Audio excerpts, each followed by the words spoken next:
Gold, trusted gold buyers. మీరు తాకట్టు పెట్టిన బంగారాన్ని విడిపించి ఈ రోజు ఉన్న మార్కెట్ ధరకు కొనబడను.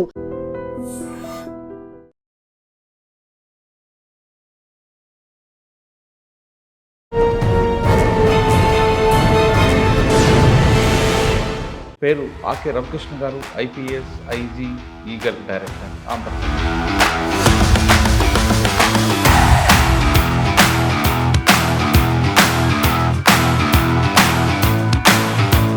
కొత్తపల్లి, పార్వతీపురం, కర్నూలు ఈ మూడిట్లో మీరు చేసిన మంచి కార్యక్రమం. పార్వతీపురంలో ప్రధానంగా ఒకసారి ఒక రకంగా పోలీసులు అంటే రక్షకులు, మనం వెళ్ళామంటే అందరూ బయటికి రావాలి. అప్పుడే మేము ప్రారంభించిన కార్యక్రమం చెల్లెల కోసం. ప్రతి మహిళ కూడా కప్పట్రాల గ్రామాన్ని మీరు దత్తత తీసుకోవడం వెనక ఉద్దేశం. నేను 2006లో ఐపీఎస్లో జాయిన్ అయిన వెంటనే మాకు ఫ్యాక్షన్ వల్ల మహిళలు, పిల్లలు ఎక్కువ నష్టపోతారు. గ్రామం విడిపోయిన తర్వాత వీళ్ళు వ్యవసాయం చేయలేరు, వాళ్ళు వ్యవసాయం చేయలేరు. దాన్ని మార్పు చేయాలి. కేవలం పోలీసింగ్ వల్లే కాదు, ఫ్యాక్షన్ వల్ల ఎవరు కూడా నష్టపోయేది కానీ ఎవరు లాభపడేది, రెండు వర్గాలు నష్టపోయారు అనే ఉద్దేశంతో ఈ కప్పట్రాల గ్రామాన్ని సుమారుగా 2015లో తీసుకోవడం జరిగింది. కప్పట్రాలే కాకుండా చుట్టుపక్కల పత్తికొండ, కొన్ని అవుకు ఈ ప్రాంతాల్లో కూడా కనిపిస్తుంది ఫ్యాక్షన్. కప్పట్రాలనే అడాప్ట్ తీసుకోవడం, అక్కడ నైట్ టైం పడుకోవడం అనక అంటే ఒక కప్పట్రాలనే కాదు, నేను ఎస్పీగా ఉన్నప్పుడు అన్ని ఫ్యాక్షన్ గ్రామాలను దృష్టి పెట్టాను. కప్పట్రాల మనకి ఫ్యాక్షన్ చరిత్ర చాలా ఎక్కువ చరిత్ర. ఫ్యాక్షన్ గ్రామాన్ని, ఫ్యాక్షన్ సంస్కృతిని కూడా ఆ గ్రామం నుంచి వేరే గ్రామాలకి వెళ్ళడం కూడా అక్కడ జరగడం జరిగింది. ఈగల్ అని పెట్టడం ఏంటండి? ఈగల్ అంటే ఇంకా elite anti narcotics group for law enforcement abbreviation. ప్రత్యేకంగా ఈగల్ అంటే ఇంకా మనకి గ్రద్దుకు మనందరూ తెలుస్తుంది. 10 కిలోమీటర్ పైనుంచి కూడా చూడగలుగుతాం. సో ఆ క్వాలిటీస్ ప్రకారం కూడా ఈ సంస్థకి ఈగల్ అని పేరు పెట్టడం జరిగింది. ఆంధ్ర ఒరిస్సా బోర్డర్లు పండుగ దాని మీద ఫోకస్ చేయడం, దాన్ని పూర్తిగా కట్టడి చేయడం. ట్రాన్స్పోర్టేషన్, ఎలా ట్రాన్స్పోర్టేషన్ జరుగుతుంది, బస్సుల్లో జరుగుతుందా, కారులో జరుగుతుందా, కారులో ఒక ప్రత్యేకంగా అర బిల్డ్ చేస్తారు, డోర్లో కానీ ఇంకో దాంట్లో టైర్లో కానీ, ఇట్లా రకరకాల కొత్త మోడల్స్ ఆపరేషన్లను పరిశీలించడం. 22 ట్రైన్స్ మేము ఐడెంటిఫై చేస్తాం, ఒరిస్సా వచ్చే ట్రైన్స్. ఆ ట్రైన్స్ని కూడా మేము చూడడం వల్ల ప్రత్యేకంగా ఆ ట్రైన్స్లో కొన్ని బాత్రూమ్స్లో కూడా కొంతమంది డ్రగ్స్ పెట్టి సరఫరా చేస్తారు. ఫ్లవర్తో ఉన్న గంజా దొరికితేనే కేసు ఉంటుంది, ఫ్లవర్ లేకుండా దొరికితే కేసు పోతుంది. సో దానికి ఏంటంటే ఈగల్ సెంటర్ ఆఫ్ ఎక్సలెన్స్లో అది ఒక ఇన్వెంటరీని తయారు చేసి మేజిస్ట్రేట్ గారు ముందు ప్రొడ్యూస్ చేయాలి. స్టూడెంట్స్కి ఎవరైనా చేస్తున్నారు, మీ వాళ్ళకి కూడా. అది కాకుండా ఫిట్ ఎన్డీపీఎస్, ఆ వ్యక్తిని ఫిట్ ఎన్డీపీఎస్ ప్రకారం మేము 1 year వితౌట్ ఎఫ్ఐఆర్ అతను జైల్లో పెట్టచ్చు. సో అన్ని వైపుల నుంచి మెడికల్ షాప్కి వెళ్ళామంటే 2 రకాలు దొరుకుతాయి. ఒకటి ఓటీసీ, ఒకటి ఎన్ఆర్ఎక్స్. ఓటీసీ అంటే ఓవర్ ది కౌంటర్, ఎన్ఆర్ఎక్స్ అంటే new prescription drugs. Without prescription they should not be sold.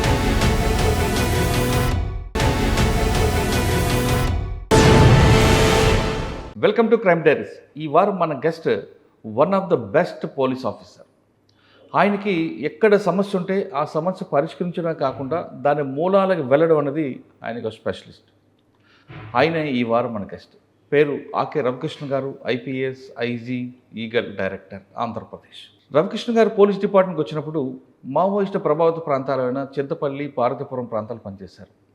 అక్కడ మావోయిస్టుల వైపు యువత ఎందుకు వెళ్తుంది, వాళ్ళ భావజాలకు ఎందుకు ఎక్టర్ అవుతున్నారు అనే విషయాన్ని కనిపెట్టిన ఆయన ఒకవైపు కూంబింగ్ ఆపరేషన్ చేస్తూనే మరోవైపు యువత అటువైపు వెళ్లకుండా ఒక కార్యక్రమం చేపట్టారు. అదే అమ్మ పిలుపు, చెల్లి పిలుస్తుందిరా అనే కార్యక్రమం చేపట్టడం కాకుండా అసలు యువత ఎందుకు వెళ్తుంది అనే మూలాల కోసం వెతికి దానికి ఒక పరిష్కారం తీసుకొచ్చారు. అక్కడితో ఆగిపోలేదు. తర్వాత ఫ్యాక్షన్ జిల్లాకు వచ్చారు. ఫ్యాక్షన్ జిల్లాలోకి వచ్చిన తర్వాత కర్నూలు ఎస్పీగా పనిచేసిన క్రమంలో ఒక ఫ్యాక్షన్ గ్రామాన్ని దత్తత తీసుకొని అక్కడే రాత్రి పడుకోవడం, ఫ్యాక్షన్ గ్రామాల్లో ఉన్న ఆయన అడాప్ట్ తీసుకున్న గ్రామాల్లోని యువత అందరికీ చదివించడం, వాళ్ళకి ఆ ఫ్యాక్షన్ వైపు వెళ్లకుండా ఏ విధంగా ఉండాలి, కేసులు పెడితే ఎలా జీవితాలు నాశనం అవుతాయని పూర్తిగా వివరించడమే కాకుండా వాళ్ళందరికీ మంచి చదువు చెప్పించే కార్యక్రమాలు చేశారు. అప్పుడు ఆయన వేసిన విత్తనాలే ఈరోజు ఫలాలుగా వచ్చి అదే గ్రామం నుంచి చాలామంది టీచర్లుగా, గ్రూప్ 1 ఆఫీసర్గా సెలెక్ట్ అయ్యారు. ఆ క్రెడిట్ అంతా కూడా రవికృష్ణ గారికి వస్తారు. ప్రస్తుతం కొంతకాలం తర్వాత కర్నూలు తర్వాత ఆయన ఇంటెలిజెన్స్ ఢిల్లీలో పనిచేశారు. తర్వాత ప్రస్తుతం ఆంధ్రప్రదేశ్లో ఉన్నారు. ఆంధ్రప్రదేశ్లో వచ్చేసరికి గాంజా, డ్రగ్స్, సైబర్ క్రైమ్ ఈ మూడింటికి సంబంధించి ఆంధ్రప్రదేశ్ గవర్నమెంట్ ఖచ్చితంగా దాని మీద ఉక్కుపాదం మోపాలని ఈగల్ అనే ఒక ఏజెన్సీని పెట్టింది. ప్రస్తుతం ఆ ఈగల్ డైరెక్టర్గా పనిచేస్తున్న రవికృష్ణ గారు ఇక్కడ ఉన్న సమస్యని ఏ విధంగా దాని పూర్తిగా మూలాలకు వెళ్ళారు, దాని పూర్తిగా పరిష్కారానికి ఆయన ద్వారా ఉన్న ప్లాన్ ఆఫ్ యాక్షన్ అనే విషయాన్ని సార్ అంటే తెలుసుకుంది. సార్ నమస్తే అండి. నమస్తే. అప్పుడు ఎప్పుడో చూసామండి మీకు పార్వతీపురంలో, చింతపల్లిలో ఆ ప్రాంతంలో ఉన్నప్పుడు పరిచయం అయ్యారు. తర్వాత మీరు కర్నూలు వచ్చారు, కర్నూలులో కొంతకాలం చేశారు, తర్వాత మీరు ఢిల్లీ వెళ్ళిపోయారు. అంటే మీ కార్యక్రమం అప్పుడు ఎలా ఉండేవి అంటే కోంబింగ్, ఎన్కౌంటర్ ఈ రెండే ఉండేవి అప్పుడు. కోంబింగ్, ఎన్కౌంటర్ కాదు, దీనికి రూట్స్కి వెళ్ళాలని మీరు మంచి కార్యక్రమం చూపెట్టారు. అదేవిధంగా ప్యాక్షన్లో కూడా మీరు వేసిన సీడ్స్ ఈరోజు ఫ్రూట్స్ వచ్చాయి. ఆ ఫ్రూట్సే చాలామంది పిల్లలందరూ కూడా ఢిల్లీలో జాబులు చేస్తున్నారు, వాళ్ళందరూ చదువుకుంటున్నారు. ఇప్పుడు ఆంధ్రప్రదేశ్, ఒకప్పుడు ఆంధ్రప్రదేశ్లో గంజాయి దేశంలో ఎక్కడ దొరికినా ఆంధ్రప్రదేశ్ మూలాలు కనిపించాయి. కానీ ఇప్పుడు పూర్తిగా కొలాప్స్ అయిపోయింది. దానికి ప్లాన్ ఆఫ్ యాక్షన్ ఏం చేశారు? ఒక్క డ్రగ్స్ విషయం కాకుండా సైబర్ క్రైమ్లో పిల్లలకి ఏ విధంగా ఎడ్యుకేట్ చేస్తున్నారు? ఈ ప్రశ్నలకు సమాధానం చెప్పే ముందు ఒక్కసారి వెనక్కి వెళ్ళి చింతపల్లి, పార్వతీపురం, కర్నూలు ఈ మూడిట్లో మీరు చేసిన ఒక కార్యక్రమం, మంచి కార్యక్రమం. అంటే మీరు ముందుగా ఇంట్రడక్షన్లో చెప్పినట్టుగా ఈ పార్వతీపురంలోని ప్రధానంగా ఒకసారి ఒక ఇన్స్పెక్టర్ గారు వాళ్ళ టీంతో ఒక మారుమూల గ్రామానికి వెళ్ళడం జరిగింది, ఆంధ్ర ఒరిస్సా బార్డర్లో. ఆ గ్రామానికి వెళ్ళిన వెంటనే మొత్తం అక్కడ ఉన్న వాళ్ళందరూ కూడా ఇళ్ళలోకి వెళ్ళిపోయి తలుపులు వేసుకున్నారు. అవునా? అంటే పోలీసులు అంటే భయం వాళ్ళకి. సో అప్పుడే నేను ఏఎస్పీగా కొత్తగా అప్పుడు జాయిన్ అవ్వడం. సో ఇది నాకు చాలా అంటే ఒక రకంగా పోలీసులు అంటే రక్షకులు. మనం వెళ్ళామంటే అందరూ బయటికి రావాలి, అందరూ మనల్ని సహాయం అడగాలనే ఉద్దేశంతో ఆ రోజు ఇన్స్పెక్టర్ గారిని అడిగితే ఇంకా ఈ మావోయిస్ట్ ప్రభావిత ప్రాంతాల్లో ప్రజలకు పోలీసులు అంటే భయం అని చెప్పారు. దాన్ని మార్చాలనే ఉద్దేశంతో 360 డిగ్రీస్ చేశాం. అప్పుడే మేము ప్రారంభించిన కార్యక్రమం చెల్లెల కోసం. ప్రతి మహిళ కూడా ధైర్యంగా వాళ్ళకున్న సమస్యని పోలీసులకు చెప్పాలి అని చెప్పే ఉద్దేశంతో పోస్ట్ కార్డ్స్ ముద్రించి ఆ పోస్ట్ కార్డ్స్ అన్నీ కూడా మారుమూల గ్రామాల్లో ఇవ్వడం జరిగింది చెల్లెల కోసం అని చెప్పేసి. సో దాంట్లో రకరకాల సమస్యలు, సామాజిక సమస్యలు అన్నీ మా దృష్టికి వచ్చాయి. ఉదాహరణకి ఒక పోస్ట్ కార్డ్ ఇప్పుడు కూడా నాకు గుర్తుంది. దాంట్లో ఒక మహిళ రాసింది, అన్న మా ఊర్లోని పేకాట ఆడతారు, పలానా కొండ చివర అక్కడ తుప్పలు ఉంటాయి, దాని తర్వాత ఆడతారు, దాంట్లో మా ఆయన ఉంటాడు, మా ఆయన్ని కొట్టద్దు. సో ఇట్లాగా ప్రత్యేకంగా అటువంటి కొట్టకుండా మాత్రం సమస్య పరిష్కారం కావాలని చెప్పేసి అలాగా, అంటే అంత ఇన్నోసెంట్గా ఉంటారు అక్కడ మహిళలు అందరూ కూడా. అంటే మా ఏజెన్సీ ప్రాంతంలో అందరూ కూడా అంటే వాళ్ళకి ఆ ధైర్యం వచ్చింది, పోలీసు చెప్తే పని అవుద్ది అని చెప్పేసి. అటువంటి ఎన్నో సామాజిక సమస్యలు, నాటు సారా గురించి, వీటి గురించి ఎన్నో సమస్యలు మాకు రాసేవారు. అన్ని సమస్యలు మేము పరిష్కరించాం. దానివల్ల మారుమూల గ్రామాల్లో కూడా పోలీసులు అంటే భయం తగ్గి, పోలీసులు వెళ్తే ఇంక మాకు వాళ్ళ సమస్యలు చెప్పుకునేవారు. వందలాది మెడికల్ క్యాంప్స్ కండక్ట్ చేసాం. చాలామందికి మావోయిస్టులు తల్లిదండ్రులు కూడా మేము కొంతమంది అక్కడ కలిసినప్పుడు వాళ్ళకి కళ్ళకి కలద్దాలు ఉండి కావు, వాళ్ళు ఎప్పుడు చూపు కూడా చూసుకోవడానికి సరైన పరిష్కారాలు ఉండి కావు. మెడికల్ క్యాంప్స్ పెట్టి వాళ్ళకు కూడా కళ్ళద్దాలు ఇప్పించాం. సో అట్లాగా మేము ప్రారంభించిన కార్యక్రమం. తర్వాత చింతపల్లి వచ్చినప్పుడు అమ్మ పిలుపు కార్యక్రమం మొదలుపెట్టాం. అమ్మ పిలుపు ప్రధానమైన ఉద్దేశం ప్రతి ఒక్కరు కూడా బ్యాలెట్, మన డెమోక్రసీలో ఆయుధం కంటే మనకి అక్షరం చాలా గొప్పది. అదేవిధంగా బ్యాలెట్ కంటే ఎట్టి పరిస్థితుల్లో కూడా బుల్లెట్ అనేది పెద్దది కాదు. బ్యాలెట్ అన్నది మన డెమోక్రసీలో మూలం కాబట్టి బ్యాలెట్ ద్వారానే మనకి అధికారం రావాలి, బుల్లెట్ ద్వారా కాదు. అదేవిధంగా మావోయిస్టులు కూడా ఆ ఐడియాలజీ బయటికి తీసుకురావాలని అమ్మ పిలుపు కార్యక్రమం మొదలుపెట్టాం. ఎన్నో విస్తృతమైన కార్యక్రమాలు చేస్తాం. దాంట్లో ప్రధానంగా మేము ప్రతి గ్రామం నడుచుకుంటూ వెళ్తుంటే ఇంకా మాకు ఎన్నో సమస్యలు, ఎన్నో రకాల అనుభవాలు వచ్చినాయి.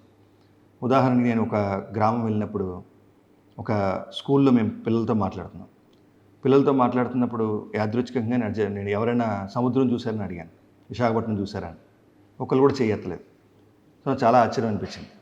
అలాగే ప్రతి కాలేజీకి వెళ్ళినప్పుడు ప్రతి చోట కూడా నేను వాళ్ళకి కాలేజీలో అడిగినప్పుడు విశాఖపట్నం చూడని వాళ్ళే ఎక్కువ మంది ఉన్నారు. కనీసం ఒకళ్ళిద్దరు కూడా చూసినట్టు చెప్పలేదు. సో ఆ టైంలోని వినీత్ బిజ్లాల్ గారు ఎస్పీ, నేను ఏఎస్పీ చింతపల్లిగా ఉన్నాను. సార్కి ఫోన్ చేసి మాకు ఒక బస్సు ఇవ్వండి సార్, ఈ పిల్లలందరినీ మేము విశాఖపట్నం పంపిస్తాం, జస్ట్ మనకి బాహ్య ప్రపంచం తెలియాలి వీళ్ళందరికీ కూడా అనే ఉద్దేశంతో వాళ్ళని పెట్టడం.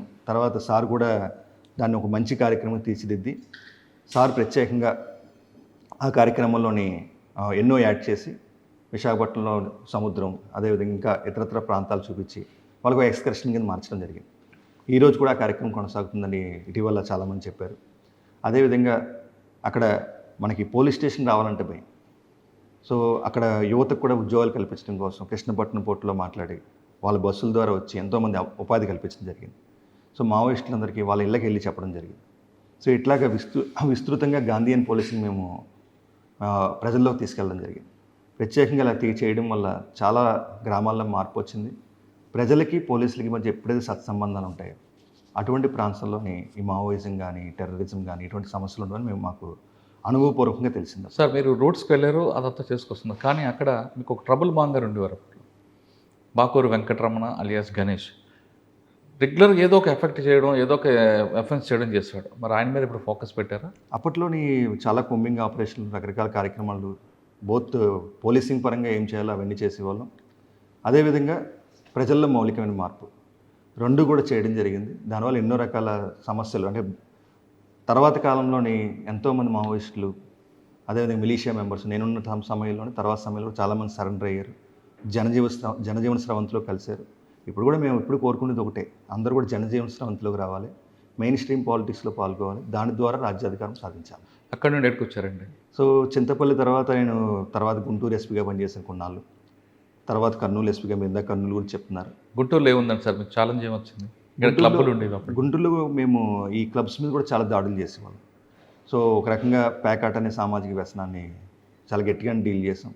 అదేవిధంగా వీధి బాలల గురించి పనిచేయడం జరిగింది. అక్కడ ఎన్నో రకాల కార్యక్రమాలు చేస్తూ క్రైమ్ తగ్గించడం కోసం, ప్రత్యేకంగా అక్కడ కూడా చెల్లెల కోసం కార్యక్రమం, ఎస్పెషల్లీ బేసిక్ పోలీసింగ్ చాలా కఠినంగా అమలు చేసాం గుంటూరులో. దానివల్ల ఈరోజు కూడా చాలామంది గుంటూరు నుంచి కనిపించిన వెంటనే వాళ్ళు చాలా ఆప్యాయంగా పలకరిస్తారు, మాట్లాడతారు. ఒక ఎస్పీగా కాకుండా వాళ్ళ కుటుంబ సభ్యులుగా నన్ను చూసుకుంటారు గుంటూరులో కూడా. సో అక్కడ కూడా ఎక్కడైతే హాస్టల్స్ ఉంటాయి, మహిళా hostels, eve teasing, crime against women, వాటి మీద ఎక్కువ ఫోకస్ చేయడం జరిగింది. అదేవిధంగా చైన్ స్నాచింగ్స్, అవన్నీ కూడా గుంటూరులో ఉన్నప్పుడు చాలా విస్తృతంగా వాటి మీద మేము ఫోకస్ చేయడం వల్ల బేసిక్ పోలీసింగ్ చాలా స్ట్రెంథన్ చేయడం జరిగింది. సార్ గుంటూరు నుంచి అంటే మీరు మావోయిజం నుంచి రౌడీజంకి వచ్చారు, రౌడీజం నుంచి ఫ్యాక్షన్కి వెళ్ళారు. ఫ్యాక్షన్ కర్నూలు వెళ్ళగానే అప్పటికే కర్నూలు ఫ్యాక్షన్ జిల్లాలుగా పేరుంది. అంటే అంతకుముందు పనిచేసిన ఆఫీసులు ఎన్కౌంటర్లు చేసినా ఇంకా అక్కడక్కడ కనిపిస్తుంది. పర్టికులర్గా కప్పట్రాల మీకు వచ్చిన ఛాలెంజ్ ఏంటి? కప్పట్రాల గ్రామాన్ని మీరు దత్త తీసుకోవడం వెనక ఉద్దేశం ఏంటండి? నేను 2006లో ఐపీఎస్లో జాయిన్ అయ్యాను. జాయిన్ అయిన వెంటనే మాకు ఈ రాష్ట్రం అంతా కూడా మాకు కొన్ని ఫస్ట్ మేము వచ్చి రాగానే డిస్ట్రిక్ట్ ప్రాక్టికల్ ట్రైనింగ్ అని అన్ని చోట్లకి పంపించారు. సో 2007లో మొదట నేను చూసిన విలేజ్ కప్పట్రాల. సో ఆ రోజే నేను చాలామందితో మాట్లాడడం జరిగింది, కొంతమంది కుటుంబ సభ్యులతో మాట్లాడడం జరిగింది. ఫ్యాక్షన్ వల్ల మహిళలు, పిల్లలు ఎక్కువ నష్టపోతారు. గ్రామం విడిపోయిన తర్వాత వీళ్ళు వ్యవసాయం చేయలేరు, వాళ్ళు వ్యవసాయం చేయలేరు. వీళ్ళ పంటను వాళ్ళు ధ్వంసం చేస్తారు, వాళ్ళ పంటను వీళ్ళు ధ్వంసం చేస్తారు. అత్యంత పేదరికంలో చాలామంది నివసిస్తారు. జైలుకి వెళ్ళినా, చనిపోయినా వాళ్ళ కుటుంబాలు వేదన పడతాయి. ఆ పిల్లలు చదువుకోకుండా ఉన్న పరిస్థితులు అన్నీ చాలా చాలా బాధాకరమైన పరిస్థితులు నేను చూడడం జరిగింది. నేను 2014లోని కర్నూలు ఎస్పీగా ఛార్జ్ తీసుకున్న తర్వాత మొదటి రోజు నేను విజిట్ చేసిన విలేజ్ కూడా కప్పట్రాలి. సో అలాగా కప్పట్రాలకి నాకు పోలీసింగ్ అంటే పోలీస్గా నేను ఐపీఎస్గా జాయిన్ అయిన నుంచి మొత్తం ప్రతిరోజు కూడా నాకు ఒక అంచనా ఉంది, ఆ కప్పట్రాల విలేజ్లో ఏం జరుగుతుంది, ఎలా జరుగుతుంది, దాన్ని మార్పు చేయాలి. కేవలం పోలీసింగ్ వల్లే కాదు, గాంధీయన్ పోలీసింగ్ అంటే ఇంకా మనం ఎక్కువగా ప్రజలతో మమేకం అవడం వల్ల వాళ్ళకి పోలీస్ కేసుల వల్ల వచ్చే నష్టాలు చెప్పాలి. అదేవిధంగా వాళ్ళ మౌలికమైన మార్పు తీసుకురావాలి. ఈ ఫ్యాక్షన్ వల్ల ఎవరు కూడా నష్టపోయేది కానీ ఎవరు లాభపడేది లేదు, రెండు వర్గాలు నష్టపోతాయి అనే ఉద్దేశంతో ఈ కప్పట్రాల గ్రామాన్ని సుమారుగా 2015లో దత్తత తీసుకోవడం జరిగింది. సో ఆ దత్తత తీసుకున్న తర్వాత లాట్ ఆఫ్ అని ఎన్నో కార్యక్రమాలు చేపట్టడం జరిగింది. సార్ మీరు వెళ్ళకముందో వెళ్ళిన తర్వాత వెంకటప్పల నాయుడు మట్ట జరిగింది? ముందండి, అది తర్వాత 2008లో ఎప్పుడు జరిగింది. అచ్చా, అక్కడ నుంచి మీరు దాని మీద ఎక్కువ ఫోకస్ పెట్టుకున్నారు. 2014లో నేను ఎస్పీగా జాయిన్ అయినప్పుడు నేను ఆ గ్రామాన్ని విజిట్ చేయడం, ఆ గ్రామంలో ఎంతమంది నష్టపోయారు వీళ్ళందరినీ గమనించడం, ఎన్నో కథలు. అంటే నేను ఎక్కువ నా మొదటి రోజు నుంచి నేను ఉద్యోగంలో జాయిన్ ఐపీఎస్లో ఎక్కువగా ప్రజలతో కలిసేవాడిని. ప్రజలు ఎక్కడికి మనం కలుస్తామో నాకు విస్తృతంగా గ్రౌండ్ లెవెల్ సమాచారం నాకు తెలిసింది.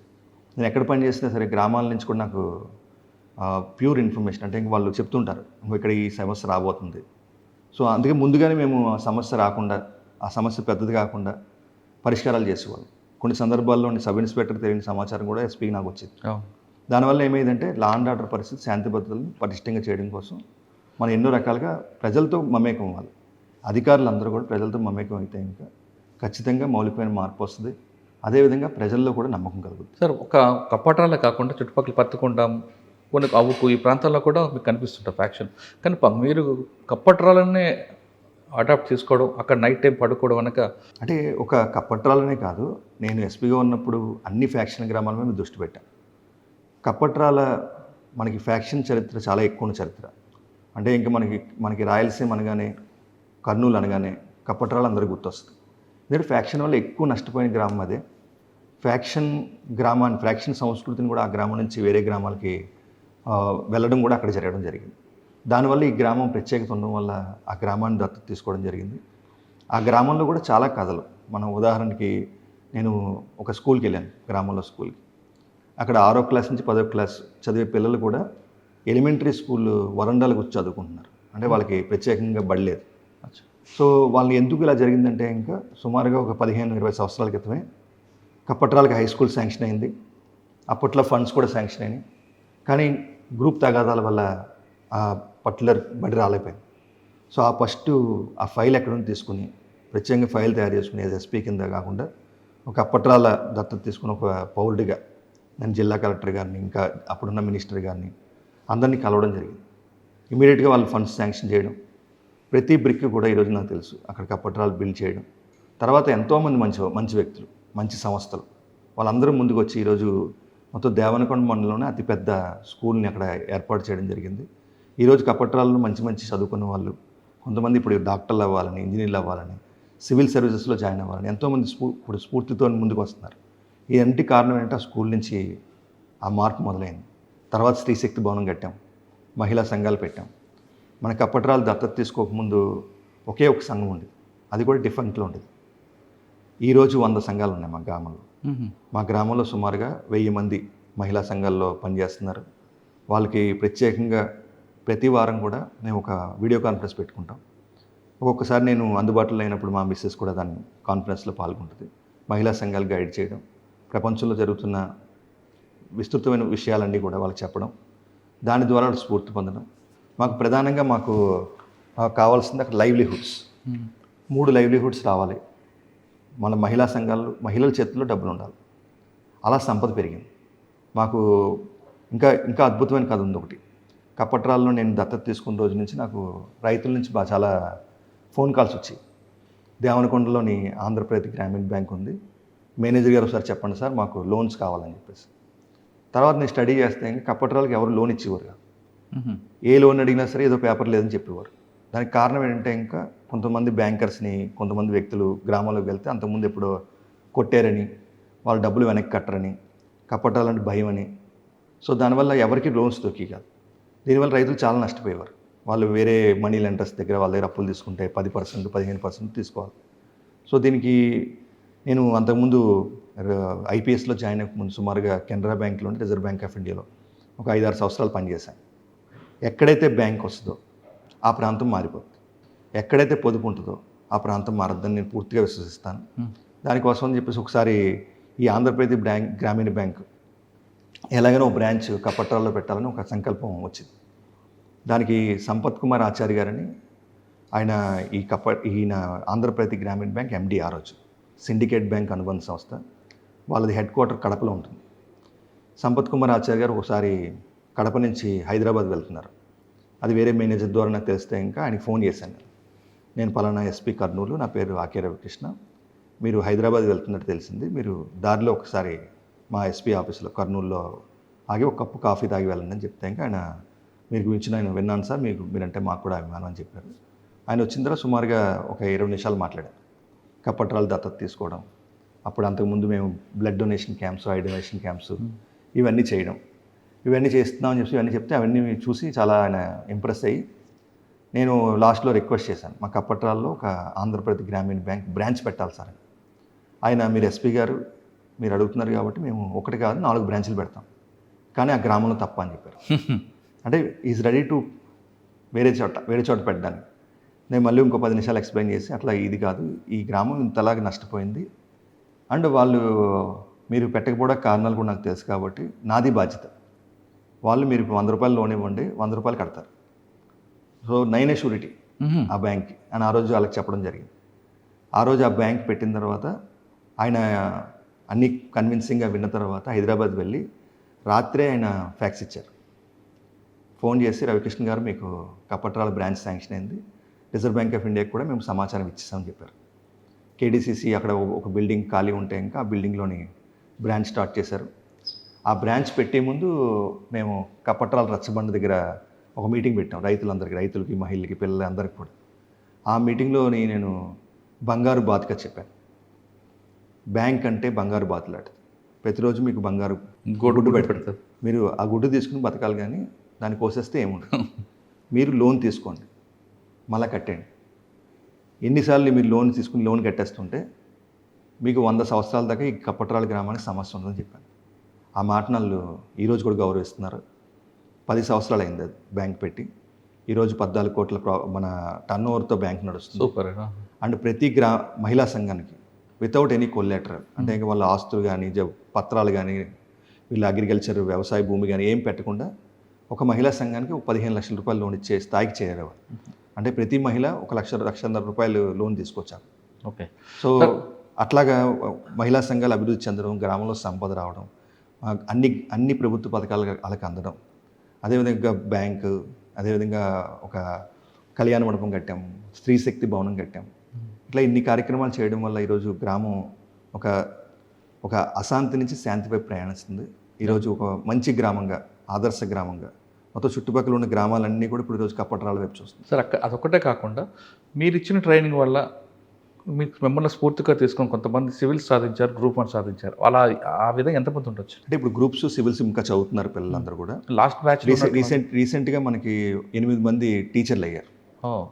So government teachers. సో వాళ్ళు ఇప్పుడు నిన్న మేము ఒక అమ్మాయికి సన్మానం చేసాం. ఒక అమ్మాయి 9వ క్లాస్ 10వ క్లాస్ ఉన్న సమయంలో కూడా సుగ్గికి వెళ్ళేవారు. మనకి గుంటూరులోని మనకి కాటన్ మిల్స్ అవి ఉంటాయి. ఫ్యామిలీ మొత్తం కప్పట్రాల నుంచి వలస వెళ్ళి అక్కడ పని చేసుకుంటారు. సో ఆ అమ్మాయి చదువు కూడా ఆగిపోతుంది. అక్కడ కూడా ఆ అమ్మాయి కూడా పని చేయాల్సిన పరిస్థితులు ఉంటాయి. సో ఇటువంటి పరిస్థితుల నుంచి ఆ అమ్మాయిని మోటివేట్ చేసి ఆ అమ్మాయికి తానా వాళ్ళు ప్రత్యేకంగా అమ్మాయిని అడాప్ట్ చేసుకున్నారు. తానా వాళ్ళే మనకి శ్రీశక్తి భవనం కట్టారు అక్కడ. ఆ అమ్మాయిని అడాప్ట్ చేసుకుని ఆ అమ్మాయిని చదివించారు. ఆ అమ్మాయి ఇప్పుడు అగ్రికల్చర్లోని బీఎస్సీకి తిరుపతిలో సీట్ వచ్చింది. మంచి ర్యాంక్ వచ్చింది అమ్మాయికి ఎంసెట్లో కూడా. సో అమ్మాయి ఇప్పుడు ఈరోజు అమ్మాయి లక్ష్యం ఒక ఐఏఎస్ ఆఫీసర్ అవ్వాలని చెప్పి అమ్మాయి లక్ష్యం పెట్టుకుంది. సో అమ్మాయి మీకు గైడ్ చేస్తున్నాం, ఆమెకు కావాల్సిన సహాయ సహకారాలు అన్నీ అందిస్తున్నాం. అలా చాలామంది పిల్లలు ఈరోజు ఇన్స్పైర్ అవుతున్నారు. కొంతమంది గవర్నమెంట్ జాబుల్లోని, కొంతమంది ప్రైవేట్ జాబుల్లోని, అన్ని రకాలుగా. సో గ్రామంలో విద్యార్థులు ప్రత్యేకంగా మేము ఫోకస్ పెట్టింది విద్యార్థుల మీద, రైతుల మీద, మహిళల మీద. సో ఇదంతా కూడా రెవెన్యూ డిపార్ట్మెంట్ చేయాలి కదా. అంటే ఇది గ్రామాన్ని దత్తత తీసుకున్నప్పుడు ఇది గ్రామం మాది, మా కుటుంబంలో భాగం. నేను ఢిల్లీ వెళ్ళి తర్వాత ఇక్కడికి వచ్చినప్పుడు సుమారుగా 2 బస్సులు జనం వచ్చారండి. 2 బస్సులు వేసుకుని నేను వస్తాను విలేజ్కి అని చెప్పినా సరే వాళ్ళు మమ్మల్ని చూడడానికి, మా కుటుంబాన్ని చూడడానికి సో ప్రత్యేకంగా ఇక్కడ రావడం జరిగింది. అంత అభిమానం వాళ్ళకు ఉంది. మేము కూడా వాళ్ళని ఇప్పుడు కూడా ఎవరైనా ఫోన్ చేసి ఒక ఫ్యామిలీ మెంబర్స్ కింద. సో అదేవిధంగా ఇప్పుడు సేట్రీస్ అని ఒక సంస్థ వచ్చింది మాకు బెంగళూరు నుంచి. సుమారుగా 1,00,000 మొక్కలు వాళ్ళు ఉచితంగా పళ్ళ మొక్కలు పంపిణీ చేశారు గత 2-3 సంవత్సరాలుగా. సో రైతులకి ప్రత్యేకంగా వాళ్ళు శిక్షణ ఇస్తున్నారు. వాళ్ళకి ఫ్రీగా వాళ్ళ గుంటలు తవ్వుకోవడానికి ఒక చెరువు బాగు చేస్తున్నారు. సో ఎన్నో రకాలుగా కోరమండల సంస్థ మాతో పాటు ఉంది. ఇట్లా ఎన్నో రకాల సంస్థలు ఉన్నాయి, మంచి వ్యక్తులు ఉన్నారు. అందరూ కూడా కప్పట్రాల వైపు చూస్తున్నారు. ఇంకా ముందు మేము ఇంకా ప్రాజెక్ట్స్ తీసుకురావాలని ప్రయత్నం చేస్తున్నాం. So lot of activities. Sir, Kurnool నుండి కొంతకాలం మీరు అదృష్టం అయిపోయారు. ఎక్కడికి వెళ్ళారండి? దాదాపు 8 సంవత్సరాలు. సుమారుగా ఒక 6 సంవత్సరాలు నేను సెంట్రల్ డిప్యూటేషన్లో పనిచేశాను, మినిస్ట్రీ ఆఫ్ హోమ్ అఫైర్స్లో. సో అక్కడ కూడా చాలా విషయాలు నేను నేర్చుకున్నాను. జాతీయ భద్రతకు సంబంధించిన అంశాలు, అదేవిధంగా ఇంకా వరల్డ్ బెస్ట్ ప్రాక్టీసెస్ అవన్నీ కూడా నేను చూడడం జరిగింది. అదేవిధంగా నేను మినిస్ట్రీ ఆఫ్ ఎక్స్టర్నల్ అఫైర్స్లో కూడా 3 సంవత్సరాలు నేను చైనాలో పనిచేయడం జరిగింది. బీజింగ్లోని ఎంబసీ ఆఫ్ ఇండియాలో కౌన్సిలర్గా. అక్కడ కూడా ఎన్నో విషయాలు నేను నేర్చుకున్నాను. అక్కడ చీఫ్ సెక్యూరిటీ ఆఫీసర్ కింద, చీఫ్ వీసా ఆఫీసర్ కింద ఎన్నో రకాలుగా నేను నా విధులు నిర్వర్తించాను. సుమారుగా మేము ఒక 50 దేశాల డిప్లొమాట్స్తో కూడా రకరకాల ఇంటర్నల్ సెక్యూరిటీ అంశాలు అవన్నీ కూడా మేము అక్కడ తెలుసుకోవడం జరిగింది. మీరు పుట్టింది ఎక్కడండి? నేను పుట్టింది రాజమండ్రి అండి. రాజమండ్రి నుంచి మీరు ఇంటర్నేషనల్లో మీ ఎక్స్పోజ్ అయిపోయారు. అవును. ఓకే సార్, అక్కడ 8 సంవత్సరాల తర్వాత ఆంధ్రప్రదేశ్ క్యాడర్ కాబట్టి మీకు వచ్చారు. ఇక్కడ రాగానే మీకు గాంజా మీకు ఆ టార్గెట్ ఇవ్వడానికి కారణం ఏంటనుకోవచ్చు, మీరు తీసుకున్న తర్వాత ఛాలెంజ్ ఏమొచ్చు? సో హానరబుల్ సీఎం గారు వచ్చినప్పుడు ఈ టాస్క్ ప్రత్యేకంగా ఇవ్వడం జరిగింది. ఆంధ్రప్రదేశ్ ప్రభుత్వం చాలా కఠినంగా ఈ గంజాయి డ్రగ్స్ వల్ల మన యువత నష్టపోతుందని చెప్పేసి ఒక సంస్థను స్థాపించాలని చెప్పేసి ఆయన సంకల్పించారు. యాంటీ నార్కోటిక్ టాస్క్ ఫోర్స్కి ఈగల్ అని నామకరణం కూడా దానికి చేశారు. అంటే ఈగల్ అని పెట్టడం ఎందుకండి? ఈగల్ అంటే ఇంకా elite anti narcotics group for law enforcement abbreviation. ప్రత్యేకంగా ఈగల్ అంటే ఇంకా మనకి గ్రద్దుకు మనకందరూ తెలుస్తుంది కూడా. ఈగల్ ప్రత్యేకంగా చాలా షార్ప్ ఫోకస్ ఉంటుంది. అది ఎంత దూరం నుంచి అయినా సరే, ఎక్కడ ఏ విధమైన జరిగినా సరే ఒక 10 కిలోమీటర్ల పై నుంచి కూడా చూడగలుగుతాం. సో ఆ క్వాలిటీస్ ప్రకారం కూడా ఈ సంస్థకి ఈగల్ అని పేరు పెట్టడం జరిగింది. ప్రత్యేకంగా నేను ఈగల్ మన పుట్టిన తర్వాత మేము సదరన్ డీజీపీస్ కాన్ఫరెన్స్కి వెళ్ళాం చెన్నైలో ఫస్ట్లో. ఆ కాన్ఫరెన్స్లో కూడా కొంతమంది వేరే రాష్ట్రాల అధికారులు ఒక ఇండియా పటంలో చూపిస్తూ ఆంధ్రప్రదేశ్లో గంజాయి పండుతుందని మొత్తం మన ఆంధ్రప్రదేశ్ మొత్తం గ్రీన్లో చూపించారు. సో ఆ రోజు చాలా బాధ కలిగింది. వాళ్ళు చెప్తూ కూడా ఏఎస్ఆర్ జిల్లా అని చెప్పారు. సో ఆ రోజే మన ప్రభుత్వం ఇచ్చిన టాస్క్ మేము ప్రారంభించడం జరిగింది. ఎందుకంటే ఏఎస్ఆర్ అంటే ఇంకా అల్లూరి సీతారామరాజు. అల్లూరి సీతారామరాజు నేను చిన్నప్పటి నుంచి నేను స్ఫూర్తి పొందాను ఆయన ద్వారా. అల్లూరి నడిచిన నేల, ఆయన ప్రాణత్యాగం చేశారు చాలా యుక్త వయసులో. అటువంటి నడిచిన నేలలోని గంజాయి పండకూడదు, ఆ నేలకి చెడ్డపేరు తీసుకురాకూడదని చెప్పేసి గిరిజన తమ్ముళ్ళకి చెల్లెలు అందరికి కూడా ఈ ప్రోగ్రాం గురించి మేము చెప్పడం జరిగింది. ప్రత్యేకంగా మేము దీని ద్వారా అల్లూరు నడిచిన నేలలోని ఈ గంజాయి ఇటువంటి పండకూడదని చెప్పేసి ఎన్నో రకాల కార్యక్రమాలు చేపట్టాం.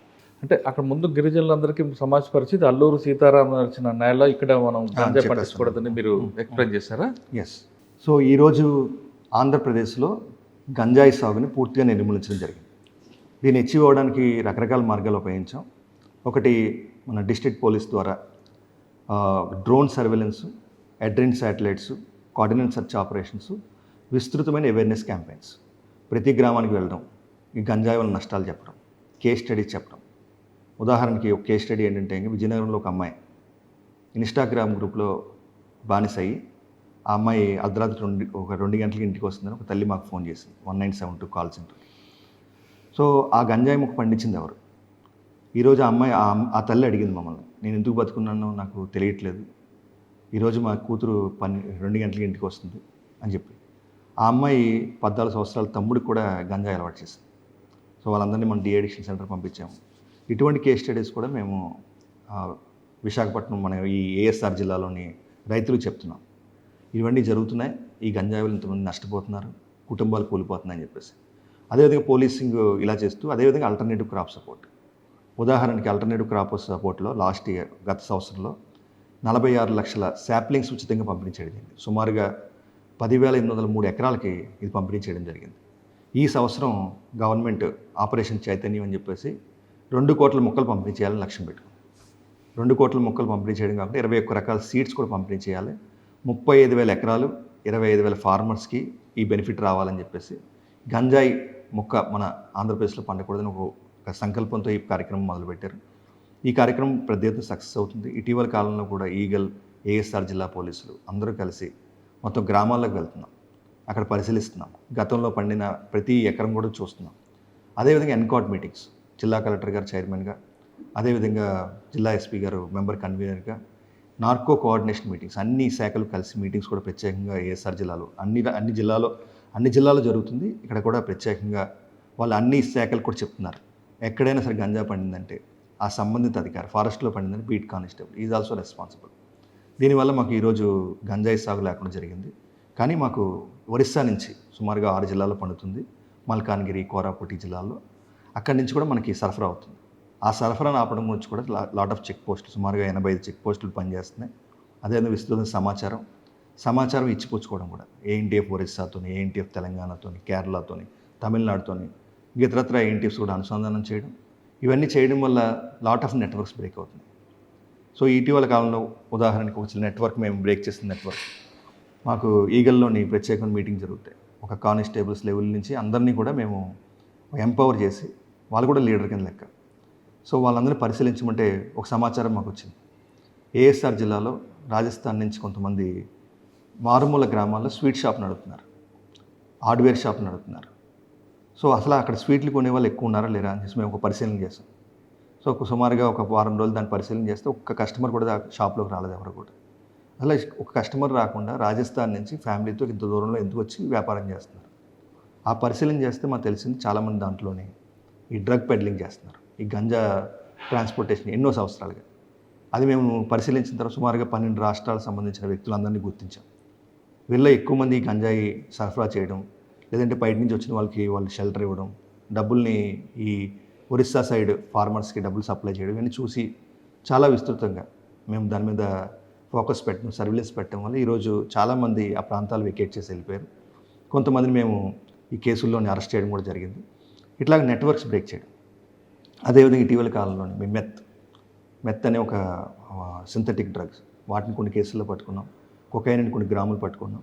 ఈ కేసులో కూడా నెట్వర్క్స్ మీద మేము చాలా లోతుగా వెళ్ళి ఈ నెట్వర్క్స్ ఎంతమంది ఉన్నారు, ఎలా ఉన్నారు, ఎవరెవరితో వీళ్ళు కాంటాక్ట్స్లో ఉన్నారు, ఎవరెవరితో మాట్లాడుతున్నారు, ఎక్కడెక్కడ పార్టీలు పెట్టుకుంటున్నారు, ఇవన్నీ కూడా నెట్వర్క్స్ బ్రేకింగ్ మన రాష్ట్రమే కాకుండా వేరే రాష్ట్రంలో ఉన్న ఫార్వర్డ్ లింక్లో ఉన్న వాళ్ళు కూడా తీసుకొస్తున్నారు. ఇటీవల కాలంలో కొన్ని కేసుల్లో బెంగళూరు నుంచి కూడా కొంతమంది మేము అరెస్ట్ చేయడం జరిగింది. సో ఇట్లాగే నెట్వర్క్స్ బ్రేక్ చేయడం. STDD అంటారు ఈ మోడల్ని. సోర్స్ అంటే ఇంకా మనకి ఒరిస్సా ఆంధ్ర ఒరిస్సా బోర్డర్లో పండుతుంది గంజాయి మీద ఫోకస్ చేయడం, దాన్ని పూర్తిగా కట్టడి చేయడం. ట్రాన్స్పోర్టేషన్, ఎలా ట్రాన్స్పోర్టేషన్ జరుగుతుంది, బస్సుల్లో జరుగుతుందా, కారుల్లో జరుగుతుందా, కారుల్లో జరుగుతుంటే ఎటువంటి మోడస్ ఆపరండి, కొత్త మోడస్ ఆపరండి. మేము చూసినప్పుడు సపోజ్ ఉదాహరణకి ఒక కారులో ఒక ప్రత్యేకంగా అర బిల్డ్ చేస్తాడు, డోర్లో కానీ ఇంకో దాంట్లో టైర్లో కానీ. ఇట్లా రకరకాల కొత్త మోడస్ ఆపరెంట్లు మేము పరిశీలించడం, సమాచారాన్ని పటిష్టం చేయడం. అదేవిధంగా ట్రైన్స్ మీద ఆపరేషన్ ట్రైన్స్ని ఈగల్, ప్రత్యేకంగా narco canines, dog squads, GRP, RPF, local పోలీసులు అందరూ కలిసి విస్తృతంగా దాడులు చేయడం. సుమారుగా 22 ట్రైన్స్ మేము ఐడెంటిఫై చేస్తాం, ఒరిస్సా నుంచి వచ్చే ట్రైన్స్. ఆ ట్రైన్స్ని కూడా మేము చూడడం వల్ల ప్రత్యేకంగా ఆ ట్రైన్స్లో కొన్ని బాత్రూమ్స్లో కూడా కొంతమంది డ్రగ్స్ పెట్టి సరఫరా చేస్తున్నారు, గంజా చాక్లెట్ సరఫరా చేస్తున్నారు.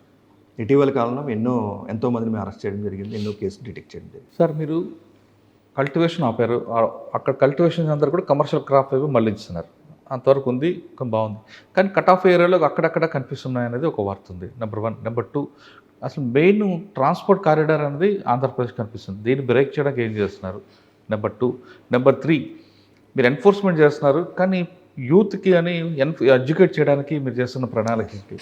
3వది. నెంబర్ 4, ఇది కొత్త ఆర్గనైజేషన్, ఈ ఆర్గనైజేషన్ మీరు పిల్లర్ నుండి స్లాబ్ వరకు మీరే బిల్డప్ చేసుకున్నారు, బ్రిక్ బై బ్రిక్.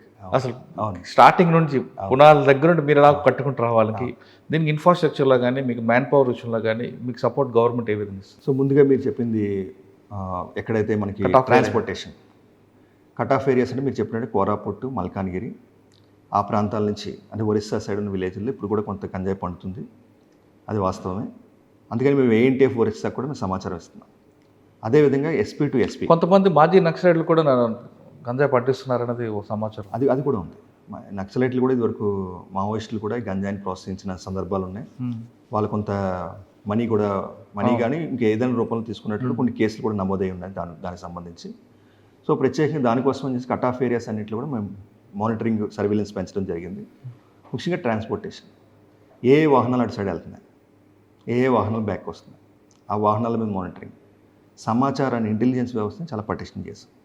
దానివల్ల మాకు ప్రత్యేకంగా ఇన్పుట్స్ వస్తున్నాయి. దానివల్ల ఇన్పుట్స్తో ఈ మధ్యకాలంలో మేము చాలా ఆపరేషన్ చేస్తాం. అంటే మీరు వెహికల్స్ పట్టుకుంటారని కొంతమంది నడుచుకుంటూ నడుచుకుంటూ కూడా వస్తున్నారు, కాలినడకన వస్తారు. నర్సీపట్నం ఘాటి దిగిన తర్వాత అక్కడ కూడా మనం అన్నవరం అక్కడ వరకు వస్తున్నారు. ఇటీవల కాలంలో అది కూడా మనం అనకాపల్లిలోని ఈగల్ అనకాపల్లి పోలీసులు కలిసి ఒక పెద్ద కేసుని ఎవరైతే కాలినడకన వస్తున్నారో సుమారుగా 800 kgs గంజాని కూడా పట్టుకోవడం జరిగింది. సో అన్ని వైపుల నుంచి అంటే ఇప్పుడు నక్సల్స్ ఎవరైతే ఈ డ్రగ్ పెడ్లర్స్ ఉంటారో మనం ఒక మెథడ్ అనుకుంటే వాళ్ళు ఇంకో మెథడ్లో వస్తుంటాం. కాబట్టి అన్ని మెథడ్స్లో మనం సమాచారం సేకరించడం, సమాచారాన్ని విస్తృతంగా మనం గతంలో ఎవరైతే ఈ డ్రగ్ పెడ్లర్స్ ఉన్నారో వాళ్ళు బయటకు వచ్చిన తర్వాత చాలామంది కొంతమంది మారారు దాంట్లో. ఆ మారిన వాళ్ళు కూడా మన సమాచారం ఇస్తున్నారు. కాబట్టి ఇది కూడా మనకి అన్ని రకాలుగా, ఒక రకం కాదు అన్ని రకాలుగా మనం చేయడం జరుగుతుంది. అదేవిధంగా మీరు విద్యార్థులు జరిగారు రెండో ప్రశ్న. Eagle one of the major task demand side. Demand reduction is most important task. మాకు డిమాండ్ రిడక్షన్ అంటే ఇంకా మనకి విద్యార్థులు మనం చూస్తే ఇంకా ఈగల్ క్లబ్స్ ప్రారంభించాం. సుమారుగా 40,000 విద్యా సంస్థల్లో ఈరోజు ఈగల్ క్లబ్స్ పనిచేస్తున్నాయి. సుమారుగా మనకి 70 లక్షల మంది విద్యార్థులు ఉన్నారు. ఈగల్ సెంటర్ ఆఫ్ ఎక్సలెన్స్ పెట్టాం. దీని ద్వారా టీచింగ్ లా మూలం మాకు ముఖ్యమైన కాన్సెప్ట్. నేను చాలామంది వందలాది మంది విద్యార్థులను కలిశాను. చాలామంది చెప్పింది ఏంటంటే మాకు ఈ చట్టం గురించి తెలియదు, ఈ చట్టం గురించి అవగాహన లేదు. NDPS అంటే ఏంటి, narcotics drugs and psychotropic substances act 1984 చాలా కఠినమైన చట్టం. ఈ చట్టం గురించి మాకు తెలియదని చెప్పారు. అదేవిధంగా నేను ఆగస్టు 8న వైజాగ్లోని సెంట్రల్ ప్రిజన్ విజిట్ చేశాను. సెంట్రల్ ప్రిజన్లో సుమారుగా 1008 మంది ఈ గంజా ఇతర డ్రగ్స్ కేసుల్లో అరెస్ట్ అయి ఉన్నారు. దాంట్లో 52 మంది కన్విక్ట్ అయిన వాళ్ళు ఉన్నారు. వాళ్ళని ఇంటర్వ్యూ చేశాను, వాళ్ళతో మాట్లాడాను. ఒక వ్యక్తితో సుమారుగా ఒక అరగంట సేపు మాట్లాడింది. ఆ అబ్బాయి బీటెక్ కంప్యూటర్ సైన్స్ చేసి ఒక ప్రముఖమైన కాలేజీలో బ్రైట్ స్టూడెంట్. అతను ఈ గంజా ఫ్రెండ్స్తోని ఎడిక్ట్ అవ్వడం వల్ల ఒక తమిళనాడు చెందిన ఒక వ్యక్తితో పరిచయం అయ్యి తర్వాత ఈ గంజా పెడ్లర్గా మారాడు. సుమారుగా ఆ తమిళనాడు వ్యక్తి మీద తమిళనాడు పోలీసు కూడా వైజాగ్లోని వాళ్ళు మానిటర్ చేస్తున్నారు. సో అదే సందర్భంలో ఈ 4 ఫ్రెండ్స్, ఈ తమిళనాడు వ్యక్తి, ఈ 5 మంది ఒక కారులోని సుమారుగా 60-65 కేజీల గంజాతో పోలీసులు పట్టుకోవడం జరిగింది. తమిళనాడు మదురై కోర్టులో అతనికి కన్విక్షన్ వచ్చింది, 10 సంవత్సరాల కన్విక్షన్ వచ్చింది. ఆ అబ్బాయితో నేను మాట్లాడుతుంటే ఇంకా సార్ ఇది ఈ గంజా కేసు ఇంత సీరియస్గా ఉంటుందో నాకు తెలియదు సార్, మేము మామూలు కేసు ఏమో అనుకున్నాం, ఇప్పుడు 10 ఇయర్స్ నాకు కన్విక్షన్ వచ్చింది. అతను అక్కడ కోర్టులో పిటిషన్ వేసుకుని జైలు ట్రాన్స్ఫర్ కింద మదురై మనకి తమిళనాడు జైలు నుంచి మనకి విశాఖపట్నం జైలుకి వచ్చాడు. సో మనం ఒక బ్రైట్ స్టూడెంట్ మనం కోల్పోయాం, ఇది మనం గమనించాలి. ఆ వ్యక్తి కనుక బయట ఉంటే మన ఎకానమీకి ఎంత ఉపయోగపడతాడు. అతను ఒక పెద్ద కంపెనీ CEO అయినా ఆశ్చర్యపోలేదు. కాబట్టి మేము ఇప్పుడు టీచింగ్ లా చేస్తున్నాం, ప్రత్యేకంగా అందరికీ చెప్తున్నాం. ఈ డ్రగ్స్ కేసు కానీ గంజాయి కేసు కానీ NDPS చట్టంలో కానీ 10 నుంచి 20 సంవత్సరాల జైలు శిక్ష ఉంటుంది, పాస్పోర్ట్ రాదు, వీసా రాదు, అదేవిధంగా మీకు గవర్నమెంట్ ఉద్యోగాలు రావు. ఇటీవల ప్రైవేట్ ఉద్యోగాల్లో కూడా 360 డిగ్రీస్ చేస్తున్నారు. ప్రైవేట్ ఉద్యోగాల్లో కూడా వాళ్ళు బ్యాక్గ్రౌండ్ చెక్ చేస్తున్నారు. ఈ గంజా డ్రగ్స్లో ఉంటే వాళ్ళకి ఉద్యోగాలు దొరకట్లేదు. సో ఇవన్నీ వాళ్ళకి చెప్పడం వల్ల చాలామంది మార్పు మనం సాధ్యం అవుతుంది. ఈ టీచింగ్ లా ప్రత్యేకంగా లాట్ ఆఫ్ క్లబ్స్ ప్రతి కాలేజీకి విజిట్ చేస్తున్నాం. అండ్ అదే కాకుండా ఇటీవల కాలంలో మేము కొంత మార్పు ఈగల్ ఆంధ్రప్రదేశ్ మేము రీసెర్చ్ స్టడీస్ గ్రౌండ్ రియాలిటీ తెలిసిన తర్వాత మేము ఒకటి కనిపెట్టాం, గేట్వే స్టడీ. గేట్వే థియరీ అని ఒక థియరీ ఉంది. Gateway theory. గేట్వే థియరీ అంటే ఇంకా కౌమార దశలో ఎవరైతే ఇంకా నికోటిన్ ప్రొడక్ట్స్ సిగరెట్కి కానీ, కౌమార దశ అంటే మనకి ఎస్పెషల్లీ ఇంటర్మీడియట్ అనుకోవచ్చు, 10th క్లాస్ నుంచి ఈ 3-4 సంవత్సరాలు చాలా క్రూషియల్. వీళ్ళు కౌమార దశలో కనుక వాళ్ళు సిగరెట్లు తాగినా, లిక్కర్ తాగినా, వాళ్ళు ఇంకా డోపమైన్ లెవెల్స్ అంటే ఇంకా మాకు ఇంకా ఏదో కావాలని ఆశించి వాళ్ళు గంజాకి తర్వాత సింథటిక్ డ్రగ్స్కి అలవాటు పడే అవకాశాలు ఎక్కువ ఉన్నాయి. సో ఈ కౌమార దశలో మనం ఆపాలి. కౌమార దశలో ఈ బ్యాడ్ హ్యాబిట్స్కి అలవాటు చేయకూడదు వీళ్ళందరికీ. మేము అందుకని ఇప్పుడు ఫోకస్ అంతా Eagle focus shifted to intermediate కాలేజెస్కి వెళ్ళి చెప్తున్నాం, మీరు ఈ సిగరెట్లు ఎక్స్పెరిమెంటల్ ఏజ్ కాబట్టి ఈ ఎక్స్పెరిమెంట్ చేద్దామని పొరపాటును కూడా దాన్ని టచ్ చేయొద్దు, దానివల్ల ఏ విధమైన ఉపయోగం లేదు, తర్వాత హెల్త్ పరంగా కాకుండా ఇంకా చాలా రకాల నష్టపోతారని చెప్పడం జరుగుతుంది. అదేవిధంగా ఇటీవల కాలంలో మేము విద్యార్థులకి నార్కో టెర్రరిజం గురించి చెప్తున్నాం. నార్కో టెర్రరిజం అంటే ఇంకా ఉదాహరణకి మేము ఇటీవల ఒక కేసులోని ఒక ఇద్దరిని పట్టుకున్నాం. మేము వాళ్ళతో ఒక అతనితో మాట్లాడుతుంటే ఇంకా ఎంక్వైరీ చేస్తున్నప్పుడు అతను ఏం చెప్పాడంటే, నేను 1 గ్రాము హీరాయిన్ కొనుక్కున్నాను, నేను 1 గ్రాము మెత్ కొనుక్కున్నాను, నా డబ్బులతో నేను కొనుక్కున్నాను, 10,000 రూపాయలు ఇచ్చి, మా ఇంట్లో నేను ఉంటున్నాను, నేను తీసుకుంటున్నాను, నేను ఎవరిని డిస్టర్బ్ చేయట్లేదు, దీనికి ఇంత పెద్ద కేసు ఎందుకు పెట్టాలని అడిగాడు క్వశ్చన్. సో ఆయనకి మేము చెప్పాం, 1 గ్రామ్ మీరు హీరాయిన్ కొన్నారు, హీరాయిన్ ఎక్కడి నుంచి వస్తుంది? హీరాయిన్ మనకి పాకిస్తాన్ నుంచి వస్తుంది. మనకి గోల్డెన్ క్రెసెంట్ అని చెప్పేసి ఇరాన్, ఆఫ్ఘనిస్తాన్, పాకిస్తాన్లో ఓపియం పడుతుంది. ఓపియం నుంచి హీరాయిన్ తయారు చేస్తారు, ఇంకా ఇతరత్ర సింథటిక్ డ్రగ్స్ తయారు చేస్తారు. అంటే ఇంకా మనము ఈ డ్రగ్స్ మన ఇండియాకి ఎలా వస్తున్నాయి? ఈ సరఫరా చేసేదంతా కూడా టెర్రరిస్ట్ నెట్వర్క్స్. ముంబై బ్లాస్ట్ ఎలా జరిగింది? ముంబై బ్లాస్ట్లో లష్కర్-e తోయిబా, అదే దావుద్ ఇబ్రహీం గ్యాంగ్స్, వీళ్ళందరికీ కూడా మనీ ఎక్కడి నుంచి వచ్చిందంటే ఒక స్టడీ చేస్తే ఇంకా సెంట్రల్ ఏజెన్సీస్ కూడా గుర్తించాయి, ఈ narco money one of the major factor. So narco మనీని మనం ఆపాలి అని చెప్పేసి, అందుకని చేసి మేము విద్యార్థులందరికీ కూడా మేము ప్రత్యేకంగా వాళ్ళకి చెప్తున్నాం. ఈ కేసులో కూడా ఆయన చెప్పాం, మీరు ఇచ్చిన ప్రతి రూపాయి కూడా దేశంలో టెర్రరిజాన్ని ప్రోత్సహించడానికి అవుతుంది. దేశాన్ని ప్రేమించే ఏ వ్యక్తి కూడా డ్రగ్స్ను ముట్టుకోరని చెప్తున్నాం. విద్యార్థులు కూడా మేము ప్రతిజ్ఞ చేపిస్తున్నాం డ్రగ్స్ను ముట్టుకోకూడదని చెప్పేసి. సో మనం ఇంటర్నేషనల్ కూడా ఆలోచించాలి ఏం జరుగుతుంది, మన జీతాన్ని డీస్టెబిలైజ్ చేయడానికి, అస్థిరపరచడానికి కొన్ని శక్తులు ప్రయత్నిస్తున్నాయి. ఆ శక్తులన్నీ కూడా ఈ డ్రగ్స్ని ఇండియాలో పంపించాలి. ఈ డ్రగ్స్ అనేది ఎప్పుడు కూడా వాళ్ళకి లో ప్రైస్ హై ఇంపాక్ట్ యాక్టివిటీ. ఎందుకంటే విద్యార్థులు బలహీనపడతారు.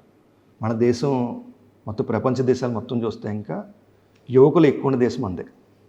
ఆ యువకులు ఎక్కువ ఉన్న దేశాన్ని బలహీనపరచాలంటే ఈ డ్రగ్స్ అనేది ప్రధానమైన అంశం. పాకిస్తాన్ మన పంజాబ్లోకి, అదేవిధంగా జమ్మూ కాశ్మీర్లోకి డ్రగ్స్ని విరివిగా డ్రోన్స్ ద్వారా వాళ్ళు సరఫరా చేసి మన దేశంలోని డిస్టెబిలైజ్ చేయడానికి చూస్తున్నారు. కాబట్టి ఇప్పుడు ఈ దేశాన్ని ప్రేమించే ఏ వ్యక్తి కూడా డ్రగ్స్ని ముట్టుకోరని మేము ప్రచారం చేస్తాం. ఓకే సార్, మీరు చాలా క్లబ్స్ పెట్టారు, యూత్ క్లబ్లు పెట్టారు. దాని ఇంపాక్ట్ ఎలా ఉందండి? అంటే మీరు ఉన్నంతసేపు వింటున్నారా, లేదా తర్వాత కూడా దాని ఫీడ్బ్యాక్ని తీసుకుంటున్నారా? అంటే మేము ఇటీవల కాలంలో ANTF హెడ్స్ మీటింగ్కి ఢిల్లీ వెళ్ళడం జరిగింది. గౌరవ union home minister Amit Shah గారు కూడా దాన్ని ఇనాగరేట్ చేశారు. NCB కూడా ఒక ప్రెజెంటేషన్ ఇచ్చింది. ఆ ప్రెజెంటేషన్లో ఆంధ్రప్రదేశ్ ప్రభుత్వం చేస్తున్న ఆపరేషన్ చైతన్యం, ఆపరేషన్ సేఫ్ క్యాంపస్ జోన్, వీళ్ళు ప్రత్యేకంగా వాళ్ళు ప్రస్తావించారు. సో దానికి ప్రధాన ఉద్దేశం, దాని ఇంపాక్ట్ మనమే కాకుండా సెంట్రల్ ఏజెన్సీస్ కూడా చూస్తున్నాయి. దాంట్లో మాకు కొంతమంది ఎయిమ్స్ నుంచి వచ్చిన సైకియాట్రిస్ట్ వాళ్ళు ప్రెజెంటేషన్ ఇస్తూ ఎవరైతే అవేర్నెస్ ప్రజలకు చెప్తారో దాంట్లో 61% విద్యార్థులు మార్పు వచ్చిందని వాళ్ళు స్టడీస్ ప్రకారం చెప్పారు. ఏపీలో 61%? అంటే ఏపీలోనే కాదు, దేశవ్యాప్తంగా ఎక్కడైనా సరే ఇంపాక్ట్ఫుల్ ఆపరేషన్స్. దానికంటే ప్రత్యేకంగా మేము చాలా మూలాల్లోకి వెళ్ళడం వల్ల సుమారుగా ఈ సంవత్సరం మేము 18,336 క్యాంపెయిన్ చేసాం ఈ రోజు వరకు. ప్రతిరోజు మాకు అప్డేట్స్ వస్తాయి. కేసులు ఎన్ని పెట్టుంటారు? అంటే ఆపరేషన్స్ అంటే నేను అనేది అవేర్నెస్ క్యాంపెయిన్స్. కేసులు ఎన్ని పెట్టుంటారు? కేసులు సుమారుగా 1400 కేసులు అయినాయి ఇప్పటిదాకా. ఈవెన్ 1 గ్రామ్ ఒక 1/2 kg గంజా దొరికిన, 50 grams గంజా దొరికినా సరే కేసు రిజిస్టర్ చేస్తున్నాం. అంటే ఎవరిని వదిలిపెట్టాలి. అంటే ఇక్కడ మనం కేసులు పెట్టుకోవాలని టార్గెట్తో చేస్తున్నారా, లేదు దాన్ని లీగల్గా కరెక్ట్గా చేద్దామని? అంటే ఇంటర్మీడియట్ క్వాలిటీ అయితే ఒకలాగా, కమర్షియల్ క్వాలిటీ అయితే ఒకలాగా. కమర్షియల్ క్వాలిటీ మనం సీజ్ చేస్తున్నప్పుడు మేజిస్ట్రేట్ ముందు సీజ్ చేస్తే ఆ కేసు ఇంకా బిల్డప్ అవుతుంది. ఇటువంటి ప్రికాషన్ తీసుకుంటున్నారు, లేదు వాళ్ళు ఏదో భయం పెట్టారని? నో. ఇప్పుడు మనం ఈగల్ ఈ సెంటర్ ఆఫ్ ఎక్సలెన్స్ పెట్టిన తర్వాత as per law, NDPS is procedural law, ప్రతి ప్రొసీజర్ ఫాలో అవ్వాలి. మనకి ప్రతి కేసు, సపోజ్కి ఒక వ్యక్తి మనకి 1 kg గంజా దొరికాడు, అతన్ని కూడా మనం లీగల్గా అరెస్ట్ చేయాలి. అంటే గంజా దొరకడం కాకుండా కేసు మనం కోర్టుకు వచ్చేసరికి ఫ్లవర్తో ఉన్న గంజా దొరికితేనే కేసు ఉంటుంది, ఫ్లవర్ లేకుండా దొరికితే కేసు పోతుంది. సో దానికి ఏంటంటే మీ ఈగల్ సెంటర్ ఆఫ్ ఎక్సలెన్స్లో NDPS ప్రొసెసెస్ అన్నీ కూడా చెప్పడం జరిగింది. మీరు చెప్పినట్టుగా ఫ్లవరింగ్ టాప్స్, ఫ్రూటింగ్ బడ్స్ అవి ఉన్నాయి లేదా, సీజర్ కరెక్ట్గా చేశారు లేదా, సెక్షన్ 52A అంటే ఇంకా ఏదైతే మనం గంజా కానీ డ్రగ్స్ కానీ సీజ్ చేస్తామో అవి ఒక ఇన్వెంటరీ కింద తయారు చేసి మెజిస్ట్రేట్ గారి ముందు ప్రొడ్యూస్ చేయాలి. ఆ ఇన్వెంటరీని మెజిస్ట్రేట్ గారు సర్టిఫై చేయాలి. శాంపిల్ కూడా జ్యుడిషియల్ మెజిస్ట్రేట్ గారు తీయాలి. ఆ మెజిస్ట్రేట్ గారు తీసిన శాంపిల్ మాత్రమే FSLకి పంపించాలి. ఇటువంటి ప్రికాషన్స్ అన్ని ఇప్పుడు తీసుకోవడం జరుగుతుంది. అదేవిధంగా కమర్షియల్ క్వాంటిటీ కేసులో ప్రతి కేసులో కూడా ఫైనాన్షియల్ ఇన్వెస్టిగేషన్ చేయాలి. వాళ్ళ ఆస్తులు జప్తు చేయాలి. ఇటీవల కాలంలో మేము సుమారుగా 16 కోట్ల రూపాయల ఆస్తులు జప్తు చేసాం. ఇంకా ప్రతి కేసులో కూడా కమర్షియల్ క్వాంటిటీ కేసుల్లో ఇటీవల కాలంలో చింతపల్లిలో ఒక పెద్ద హౌస్ కట్టాడు ఒక అతను. సో అతను ఎలా కట్టాడంటే ఇంత గంజా ప్రొడక్షన్ వల్లే అతను చాలా కేసులు ఉన్నాడు, గంజా కేసులు. దాన్ని తీస్తున్నాం. ఆ ఇంటిని కూడా సీజ్ చేయాలి. స్టూడెంట్స్కి ఎవరైనా చేస్తున్నారు, మీ వాళ్ళకి కూడా లీగల్గా ఫైనాన్షియల్ సపోర్ట్ ఇస్తున్నారు. అది కాకుండా పిట్ NDPS అంటే ఇంకా ఎవరైతే మారట్లేదో ఆ వ్యక్తులు పిట్ NDPS ప్రకారం మేము 1 year వితౌట్ FIR అతను జైల్లో పెట్టచ్చు. సుమారుగా 64 మందిని ఇప్పుడు దాకా పెట్టాం. ఇంకా 118 ప్రపోజల్స్ రెడీగా ఉన్నాయి. మా టార్గెట్ 200 మందిని మేము గుర్తించాం. సో అన్ని వైపుల నుంచి ఇట్స్ నాట్ దట్ ఒకే మార్గం కాకుండా అన్ని మార్గాల గుండా కూడా మేము చేస్తున్నాం. మరో విధానం ఏంటంటే ఇంకా 849 హాట్స్పాట్స్ గుర్తించాం మన ఆంధ్రప్రదేశ్లో. అవునా? ఇక్కడ ఏ జిల్లా ఉండండి? మొత్తం అన్ని జిల్లాల్లో కూడా, ప్రతి జిల్లాలో కూడా ఇక్కడ గంజాయి ఇంతకుముందు కాలంలో గత 5 సంవత్సరాలుగా 6 సంవత్సరాలుగా ఈ గంజాయి కన్జంప్షన్ ఉంది అన్న ప్రాంతాలని గుర్తించడం జరిగింది. ఈ ప్రాంతాల్లో ప్రత్యేకంగా డ్రోన్ సర్వేలెన్స్ పంపిస్తున్నాం. ఉదాహరణకి ముఖ్యమైన సిటీల్లో విజయవాడ కావచ్చు, గుంటూరు కావచ్చు, విశాఖపట్నం కావచ్చు, ఈ కంట్రోల్ రూమ్ నుంచే డ్రోను సాయంత్రం అయితే ఇంకా ఆ లాగిన్స్ చేస్తే ఇంకా అది మొత్తం ఆ ప్రాంతాలను చూసుకుని వస్తుంది. అదేవిధంగా మనకి ఏదైతే టౌన్స్ అవుట్స్కర్ట్స్లో కొన్ని బిల్డింగ్స్ ఉంటాయి, ఆ బిల్డింగ్స్ ఎవరు వాటర్ డిలాబిటేటెడ్, అవి కూడా క్రైమ్ ప్రోన్ ఏరియాస్, ఆ బిల్డింగ్స్ మీద కూడా డ్రోన్స్ ఎగరేస్తుంది. మున్సిపాలిటీస్ కూడా వాళ్ళకు కూడా మేము చెప్పడం జరిగింది, ఏదైతే ఈ బిల్డింగ్స్ ఉన్నాయో ఓనర్స్ చెప్పండి, లైటింగ్ పెట్టాలి, CCTV కెమెరా పెట్టాలని. సో ఇట్లా ఒక విధానం కాదు, అన్ని విధానాలుగా మేము ముందుకెళ్తున్నాం. ఈవెన్ మేము ఈ గంజాయి సింథటిక్ డ్రగ్సే కాకుండా ఓపియాట్స్ మీద ఆపరేషన్ గరుడ ప్రారంభించాం. ఇది విస్తృతమైన క్యాంపెయినింగ్. ఇది మొత్తం రాష్ట్ర వ్యాప్తంగా మెడికల్ షాప్స్ ఎక్కడా కూడా మనం మెడికల్ షాప్కి వెళ్ళామంటే మనకి 2 రకాల డ్రగ్స్ దొరుకుతాయి. ఒకటి ఓటీసీ, ఒకటి ఎన్ఆర్ఎక్స్. ఓటీసీ అంటే ఓవర్ ది కౌంటర్, ఎన్ఆర్ఎక్స్ అంటే new prescription drugs. Without prescription they should not be sold. చాలా చోట్ల ట్రెమడాలు, తెపండాలు, అదేవిధంగా అల్ఫ్రాజోలము, కొడైన్ పాస్పేట్ సిరప్స్, ఇవన్నీ కూడా ప్రిస్క్రిప్షన్ లేకుండా అమ్ముతున్నారు. ఇవన్నీ కూడా మేము రెస్ట్రిక్ట్ చేసాము. Drug control administration, vigilance enforcement, local police, ఈగలు అందరూ కలిసి ఒక కంబైన్డ్ ఆపరేషన్ మేము స్టార్ట్ చేసాం. మెడికల్ షాప్స్, మెడికల్ అసోసియేషన్తో మీటింగ్స్ పెట్టడం, రాష్ట్ర వ్యాప్తంగా రిజిస్టర్స్ పెట్టండి. HH1X ఇది ప్రిస్క్రిప్షన్ డ్రగ్స్ ఏమి ఉన్నాయో వాటి ప్రత్యేకంగా రిజిస్టర్ పెట్టమని చెప్పాం. ఉదాహరణకి ఎవరైనా డాక్టర్ గారు ప్రిస్క్రిప్షన్ ఇచ్చిన తర్వాత ఆ డ్రగ్స్ మనం సేల్ చేసిన తర్వాత దాని మీద స్టాంప్ కొట్టాలి. అంటే సేమ్ ప్రిస్క్రిప్షన్ వేరే షాప్లో కొనకూడదు. ఇటువంటి ప్రికాషన్స్ అన్నీ కూడా తీసుకోవడం జరిగింది.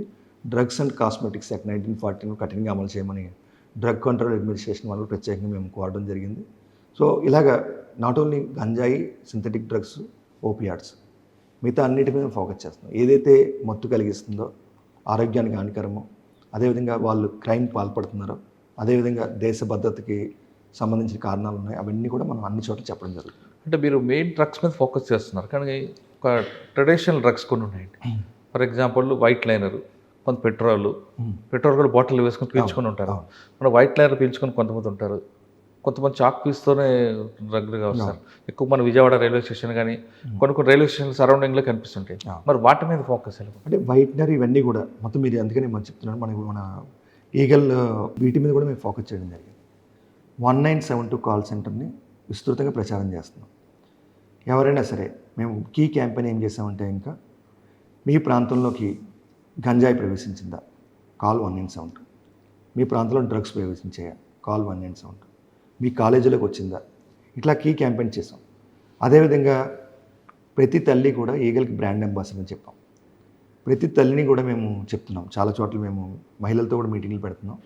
వాళ్ళకి ప్రత్యేకంగా ఏం చెప్తున్నాం అంటే, ఇంకా మీ విద్య మీ పిల్లలు చదువులో వెనకబడినా, అదేవిధంగా ఏదైనా విత్త ప్రవర్తన కలిగి ఉన్నా, ఒకే గదిలో తాళం వేసుకుని తలుపేసుకుని లోపల ఎక్కువ కాలం బాత్రూంలో గడిపి గడుపుతున్నా, పార్టీలు వెళ్ళి అర్ధరాత్రులు ఇంటికి వస్తున్నా, మీకు అనుమానం కలిగితే దయచేసి వాళ్ళ రూములు చెక్ చేయండి, వాళ్ళ బ్యాగ్స్ చెక్ చేయండి. వీడ్ కానీ పౌడర్ కానీ ఎక్కడైనా కనిపిస్తే 1972 కాల్ చేయమని రిక్వెస్ట్ చేస్తున్నాం. కొంతమంది తల్లులు మమ్మల్ని అడిగారు, మా పిల్లల్ని అనుమానించమంటారని. పిల్లల్ని కాపాడుకోవడం కోసం డ్రగ్స్ అనే భూతం నుంచి ఖచ్చితంగా అనుమానించడం తప్పేం కాదు. అదేవిధంగా వాళ్ళు రక్షించుకోవడం కోసం ఇదంతా కూడా. దానివల్ల మాకు చాలామంది తల్లుల నుంచి కాల్ వస్తున్నాయి. ఈ మధ్యన మా అబ్బాయి ఇలా అనుమానంగా ఉంది, ఇమీడియట్గా మా వాళ్ళు అటెండ్ అవుతున్నారు, డీఎడిక్షన్ సెంటర్ పంపిస్తున్నారు. అనుమానం కనుక రూఢీ అయిన తర్వాత వాళ్ళని మనం కాపాడుతున్నాం. ఎర్లీగా కాపాడితే ఇంకా వాళ్ళని పూర్తిగా కాపాడగలుగుతాం. డ్రగ్ ఎడిక్ట్స్, డ్రగ్స్లో మనకి ఉదాహరణ గంజా తీసుకుంటే దానిలో THC అనే కెమికల్ ఉంటుంది. టెట్రాహైడ్రో కన్నబాయిడ్ అనే ఒక కెమికల్ ఉంటుంది. ఆ కెమికల్ ఒకసారి మైండ్కి అలవాటు పడితే ఇంకా మైండ్ ఫంక్షనింగే మార్చేస్తుంది. తర్వాత వాళ్ళు ఆ క్రైమ్ చేయడం, ఆ మందు కోసం, ఆ డ్రగ్స్ కోసం ఏ క్రైమ్ చేయడానికి సిద్ధపడతారు. కాబట్టి మనం ఎర్లీ గుర్తించాలి. డ్రగ్స్ అన్నది ఒక జాతీయ సమస్య. మన సమాజాన్ని కాపాడుకోవాలంటే ఇంకా ప్రతి ఒక్కరు ముందుకు రావాలి. నన్ను గతంలో చాలా విలేకరులు మన మీటింగ్లో కూడా చాలామంది అడిగారు, ఈగల్లో ఎంతమంది సభ్యులు అని చెప్పేసి.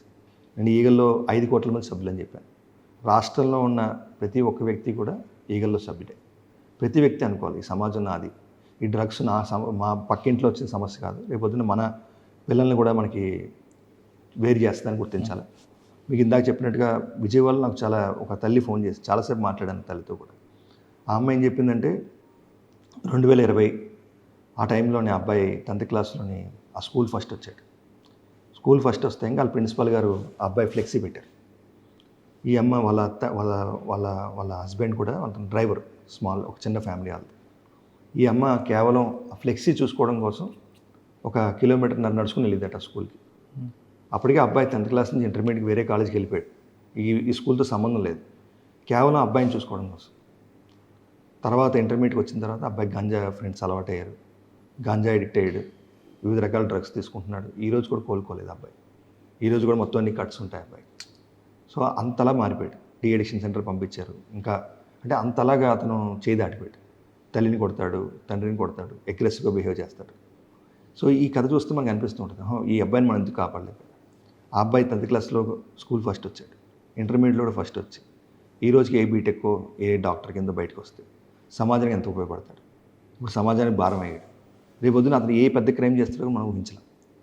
అతను డీ అడిక్షన్ సెంటర్లో మారుతాడు, మళ్ళీ రిలాప్స్ అవుతాడా, మారిన తర్వాత మళ్ళీ మామూలు మనిషి అవుతాడా పూర్తిగా, ఇవన్నీ చాలా మనం చాలా ప్రశ్నలు మనందరికి కూడా.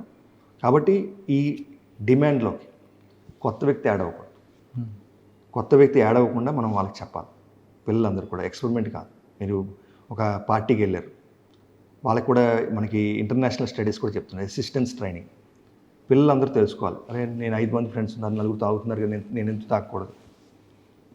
నో చెప్పడం అలవాటు చేసుకోవాలి. దేనికి మనం నో చెప్తామో మన లైఫ్ అక్కడి స్టార్ట్ అవుతుంది. మనం నో చెప్పకపోతే ఇంకా దాంట్లో మనం భాగం అవుతాం. రేపొద్దున మనం జైల్లో ఉంటామా, మన జీవితం పాడవద్దని మన కాలమే నిర్ణయిస్తుంది. దాన్ని అందుకే డ్రగ్స్ నో బ్రదర్ అన్నారు. డ్రగ్స్ వద్దు బ్రో. డ్రగ్స్ వద్దు ఒక కీ క్యాంపెయిన్ మేము స్టార్ట్ చేసాం రాష్ట్ర వ్యాప్తంగా. ఆంధ్రప్రదేశ్ ప్రభుత్వం ప్రత్యేకంగా ఈ డ్రగ్స్ వద్దు బ్రో అని క్యాంపెయిన్ ప్రారంభించాం. రాష్ట్రంలోని మేము అన్ని రకాలుగా అన్ని ప్రాంతాలు విజిట్ చేస్తున్నాం. విద్యార్థులు ఒకటే కాదు, స్లమ్స్కి వెళ్తున్నాం, స్లమ్స్లో కూడా చెప్తున్నాం డ్రగ్స్ వద్దు బ్రో. అదేవిధంగా మనకి ఆంధ్రప్రదేశ్లోని 34 లక్షల మంది మైగ్రెంట్ వర్కర్స్ ఉన్నారు. ముఖ్యంగా ఒరిస్సా, జార్ఖండ్, బీహార్, వెస్ట్ బెంగాల్, ఉత్తరప్రదేశ్, వీటి నుంచి మనకి 34 లక్షల మంది వచ్చి పనిచేస్తున్నారు. ఒరిస్సా నుంచి సుమారుగా 7 లక్షల మంది ఉన్నారు. వీళ్ళు వాళ్ళ ప్రాంతానికి పండగలకి వెళ్ళిన తర్వాత తిరుగు ప్రయాణంలోని 5 కేజీలు 10 కేజీలు గంజా తెచ్చుకుంటున్నారు. వీళ్ళ మీద కూడా ప్రత్యేకంగా ఫోకస్ పెట్టాం. ఎక్కడైతే ఉన్నారో అందరి దగ్గరికి వెళ్తున్నాం, వాళ్ళకి చెప్తున్నాం, ప్రతిజ్ఞ చేపిస్తున్నాం. వాళ్ళ ఎవరైతే ఈ ఎంప్లాయ్మెంట్ ఇస్తున్నారో వాళ్ళందరికీ చెప్తున్నాం, వచ్చి రాగానే వాళ్ళ బ్యాగ్స్ చెక్ చేయండి, గంజా ఉంటే మాకు ఫోన్ చేయండి. సో ఇవన్నీ కూడా విస్తృతంగా, అంటే ఒక వర్గం అని కాదు, అన్ని వర్గాల్లోకి ఈగలు వెళ్తుంది. ఎడ్యుకేషన్ ఎన్ఫోర్స్మెంట్ త్రిబుల్ ఉంటుందిలాగా వెళ్తున్నారు మీరు. ఓకే, కింద మీకు 2 క్వశ్చన్స్ అడిగాను. ఒకటి, కారిడార్ని ఎలా బ్రేక్ చేస్తున్నారు, ట్రాన్స్పోర్ట్ కారిడార్ అంటే ఏపీలో పండించిపోయినా ఈ కారిడార్ మాకు కనిపిస్తుంటుంది, ఎక్కడ దొరికినా సరే త్రూ వరకు నుంచి బయలుదేరావనో లేదంటే చింతపల్లి నుంచి బయలుదేరని చెప్తున్నారు. దాన్ని ఎలా బ్రేక్ చేస్తున్నారో చెక్ పోస్టులు పెట్టేవారు. దానికి ఇంకా ఏమైనా అప్డేట్ ఉందా? నెంబర్ 1. నెంబర్ 2, దేశం మొత్తం గంజా పండుతుంది, కానీ అరకులో పాడేరులో పండిన గంజాయికి, అది ఏఎస్ఆర్ జిల్లాలో పండిన గంజాయికి శీలావతి అనేది ఇంపార్టెంట్, ఆ టేస్ట్ బాగుంటుంది అంటారు చాలామంది. ఆ శీలావతి సీడ్స్ తమిళనాడు నుంచి వస్తున్నాయి, దాన్ని ఎలా కంట్రోల్ చేస్తారు? సో ప్రత్యేకంగా మీరు చెప్పినట్టుగా ఇప్పుడు ట్రాన్స్పోర్టేషన్ ప్రత్యేకంగా శ్రద్ధ పెట్టడం జరిగింది. మేము సమాచార సేకరణతో లాట్ ఆఫ్ ఆపరేషన్ చేసాం. ఇటీవల కాలం కూడా చాలా గంజా పట్టుకోవడం జరిగింది. ఈ సంవత్సరంలో సుమారుగా 36,000 కేజీలు గంజా మేము సీజ్ చేయడం జరిగింది. అదేవిధంగా మనకి ఈగల్ ఈ ఎన్ఫోర్స్మెంట్ వల్ల కొంత ట్రాన్స్పోర్టేషన్ రూట్స్ కూడా మారాయని చెప్పారు. కొంతమంది ఛత్తీస్గఢ్ గుండా ప్రయాణం చేస్తున్నారని, వాళ్ళతో కూడా అనుసంధానం చేస్తున్నాం. అదేవిధంగా మీరు చెప్పినట్టుగా తమిళనాడు నుంచి సీడ్స్ రావడం కానీ, అక్కడి నుంచి పంపించడం కానీ, వీటి గురించి కూడా మేము పరిశీలన చేస్తున్నాం. ఎందుకంటే సీడ్స్ అన్నది ఎన్డీపీఎస్ చట్టంలోని రాదు కాబట్టి ప్రత్యేకంగా అటువంటి వాళ్ళు ఎవరైతే వస్తున్నారో వాళ్ళ మీద నిఘా పెట్టడం జరిగింది. ఇటీవల కాలంలో మేము అనకాపల్లిలో కేసులోని ఒక తమిళనాడుకి, మధురైకి సంబంధించిన ఒక వ్యక్తిని కూడా పట్టుకోవడం జరిగింది. సో అట్లాగా ఎవరైతే వస్తున్నారో బయట నుంచి ఏఎస్ఆర్ జిల్లా వెళ్ళి రైతులను కానీ, ఒరిస్సా సైడ్ దాటి అక్కడ రైతులను కానీ ఇన్ఫ్లుయెన్స్ చేయాలనుకుంటున్నారు, వాళ్ళ మీద ప్రత్యేకంగా నిఘా పెట్టడం, వాళ్ళ ఆపరేషన్స్, అదేవిధంగా ఇతర రాష్ట్రాల ఏఎన్టీఎఫ్తో కోఆర్డినేట్ చేయడం వల్ల, అంటే సమాచారాన్ని ఇచ్చిపుచ్చుకోవడం వల్ల, మా దగ్గర ఈ అక్యూజ్డ్ అరెస్ట్ అయ్యారు, జైల్లో ఉన్నారు, మీ దగ్గర కేసులు ఉన్నాయా, మీ ఇటీవల ఒకరిని అరెస్ట్ చేసినప్పుడు చూస్తే ఇంకా అతను ప్రత్యేకంగా అతనికి 2-3 కేసులు తమిళనాడులో ఉన్నాయి, వాళ్ళు కూడా అతని గురించి సెర్చ్ చేస్తున్నారు. మేము అరెస్ట్ చేసి పలానా జైల్లో పెట్టాం, మీరు వచ్చి తీసుకెళ్ళండి అంటే ఇంకా వాళ్ళకి పని చాలా ఈజీ అయింది. సో ఇట్లా ఇచ్చిపుచ్చుకోవడం వల్ల కూడా చాలా నెట్వర్క్స్ బ్రేక్ అవుతున్నాయి. కానీ మీకు ఇంకో క్వశ్చన్ అడిగాను, పిల్లర్ స్టార్ట్ చేశారు, ఆ పిల్లర్ మీరు ఇన్ఫ్రాస్ట్రక్చర్, మెన్ పవర్, ఇవన్నీ చాలా ఇష్యూస్ అవుతాయి. గవర్నమెంట్ ఫ్రీ హ్యాండ్ ఇచ్చింది, అయినా కొంతమంది మీకు సపోర్ట్ చేయాలంటే మీ కొత్తగా మ్యాన్ పవర్ లేరు కాబట్టి వేరే డిపార్ట్మెంట్లో వల్ల మీరు డెప్యుటేషన్ మీద తీసుకుంటాం. అంటే ఇది కొత్త ఆర్గనైజేషన్, మీరు చెప్పినట్టుగా కొత్తగా ఒక శాఖను ప్రారంభిస్తున్నప్పుడు చాలా సమస్యలు ఉంటాయి. ఆ సమస్యలన్నీ అధిగమిస్తున్నాం. అదేవిధంగా ప్రభుత్వం కూడా పూర్తి స్థాయిలో సహకరిస్తుంది. ఆనరబుల్ సీఎం గారు కూడా ఈగల్ని చాలా పటిష్టంగా one of the best organisation తీర్చిద్దామని చెప్పారు. గౌరవ డీజీపీ గారు కూడా మాకు పూర్తి సహకారం అందిస్తున్నారు. ఇప్పుడు మేము ఈగల్ హెడ్ క్వార్టర్ కూడా త్వరలోనే ప్రారంభించబోతున్నాం. అదేవిధంగా ఈగల్ హార్ట్ ఏదైతే హెడ్ క్వార్టర్ ఉందో టెక్నాలజీ డ్రివెన్ ఆర్గనైజేషన్ చేయబోతున్నాం. లాట్ ఆఫ్ ఇన్నోవేషన్స్, టెక్నాలజీ ఉపయోగించబోతున్నాం. Dark web lab, mobile forensics, అవన్నీ కూడా ఇంటర్నేషనల్ బెస్ట్ ప్రాక్టీసెస్ అన్నీ తీసుకుంటున్నాం. అవన్నీ కూడా త్వరలోనే మన అన్నీ రాబోతున్నాయి. ఇంకా నెట్వర్క్స్ మేము బ్రేక్ చేస్తున్నాం. కానీ ఈగల్ అనే ఏజెన్సీలో పనిచేయాలంటే ఒక ప్యాషన్ అనే ఆఫీసర్ అయితే చాలా ముందుకు వెళ్తారు. మీలాంటి వాళ్ళు కొంతమంది మరికొంతమంది యాడ్ అయితే మీకు మరింత బలం వస్తుంది. కానీ కొంతమంది ఈగలు రావడానికి ఒక పనిష్మెంట్గా భావించాలి కూడా యాడ్ అవుతున్నారు. ఎవరు లేరండి అలాగే. లేదా అట్లాంటిది ఏం లేదు. మాకు ఈగల్కి రావాలని సుమారుగా నా దగ్గర ఒక 1000 అప్లికేషన్ పెండింగ్ ఉంది. అవునా? So huge demand. సాధారణంగా ఇటువంటి ఏజెన్సీలు కావాలంటే 40% 30% శాలరీ వచ్చినా లేదు. మాకు పూర్తిగా ఇప్పుడు మాకు ఒక పోస్ట్ ఉంటే ఇంకా కనీసం 10 మంది పోటీ పడుతున్నారు. సో వాళ్ళు ఎవరిని బెస్ట్ తీసుకోవాలని కూడా మేము చాలా ఇంటర్వ్యూస్ ద్వారా వాటి ద్వారా తీసుకుంటున్నాం. గుడ్. ఈగల్కి ఇప్పుడు మాకు వచ్చిన వాళ్ళందరూ కూడా చాలా ప్యాషనేట్గా వర్క్ చేస్తున్న వాళ్ళే. ఎవరు కూడా అన్విల్లింగ్ ఉన్న వాళ్ళు నాకు ఒక్కళ్ళు కూడా కనిపించట్లేదు. అంతా ఒక డ్రైవ్ బాగుంటుంది. దానివల్లే మాకు లీనియర్ చిన్న ఆర్గనైజేషన్ స్టార్ట్ చేసిన we're getting very good results. Super. మనకి రిజల్ట్స్ రావడానికి ఇందాక ఎగ్జాంపుల్ కూడా చెప్పాను. ఒక కానిస్టేబుల్ వాచ్ చేశారు. మారుమూల గ్రామంలో ఒక స్వీట్ షాప్ ఎందుకు పెట్టారు, అక్కడ ఎవరు స్వీట్స్ కొనుక్కోవట్లేదు. వారం రోజులైనా ఒక కస్టమర్ రాలేదు. ఆ ఒక్క అబ్జర్వేషన్తో మనకు పెద్ద నెట్వర్క్ బ్రేక్. సూపర్ అండి. ఇక్కడ నుంచి ఒక టీం పంపించి రాజస్థాన్కి వెళ్ళాం. అక్కడ గ్రామంలోని గంజాయి ఎప్పటి నుంచో ఏఎస్ఆర్ జిల్లా నుంచి పట్టుకెళ్తున్న వాళ్ళందరినీ మేము ట్రేస్ చేయడం జరిగింది. కాబట్టి ఇది చిన్నది కాదు. ఇది ఏంటంటే ఇంకా చాలా ప్యాషనేట్గా వర్క్ చేసిన వాళ్ళు మాత్రమే ఈగలు తీసుకుంటాం. అండ్ లాట్ ఆఫ్ ఇంటర్వ్యూస్ కూడా చేస్తున్నాం వాళ్ళకి. అండ్ ప్రతిరోజు వాళ్ళకి మేము శిక్షణ ఇస్తున్నాం. ఈగల్లో పెట్టినప్పుడు కొత్తగా వచ్చిన కానిస్టేబుల్ కనీసం 100 రోజులు మేము ప్రతిరోజు 1 అవర్ ట్రైనింగ్ ఇచ్చాం. ఈగల్ సెంటర్ ఆఫ్ ఎక్సలెన్స్ పెట్టాం. ఈగల్ సెంటర్ ఆఫ్ ఎక్సలెన్స్లో ప్రతి శనివారం కూడా 11 గంటల నుంచి 12:30 వరకు రాష్ట్రంలో ఉన్న ఇన్వెస్టిగేటింగ్ ఆఫీసర్స్, రైటర్స్, ఎవరైతే ఎన్డీపీఎస్లో పనిచేస్తున్నారో వాళ్ళందరికీ కూడా మేము అనుసంధానం చేయడం, ఈగల్ సభ్యులు కూడా అనుసంధానం చేయడం, ఒక best faculty from the country వాళ్ళు వచ్చి వాళ్ళు చెప్తారు ఈ ప్రొసీజర్స్ ఎలా ఫాలో అవ్వాలి. అండ్ ఇంటెలిజెన్స్ అదేవిధంగా మనకి టెక్నాలజీ ఎలా ఉపయోగించాలి, రకరకాల అంశాల మీద ఎన్డీపీఎస్ చట్టం గురించి, పిట్ ఎన్డీపీఎస్ చట్టం గురించి, సీజర్ గురించి, అండ్ 52 ఏందామై చెప్పాను. ప్రతి అంశం గురించి ప్రత్యేకమైన study and lot of case studies, judgements. So ఇది ఒక పెద్ద మనకి ప్రతి వారం కూడా సుమారుగా మేము వర్చువల్గా 1000 మంది ట్రైనింగ్ చేస్తాం.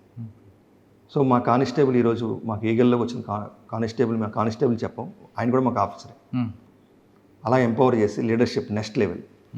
ఈరోజు మా ఈగల్ కానిస్టేబుల్ కూడా 1 అవర్ ఎన్డీపీఎస్ చట్టం గురించి చెప్పగలరు, ఈ ప్రొసీజర్స్ గురించి చెప్పగలరు.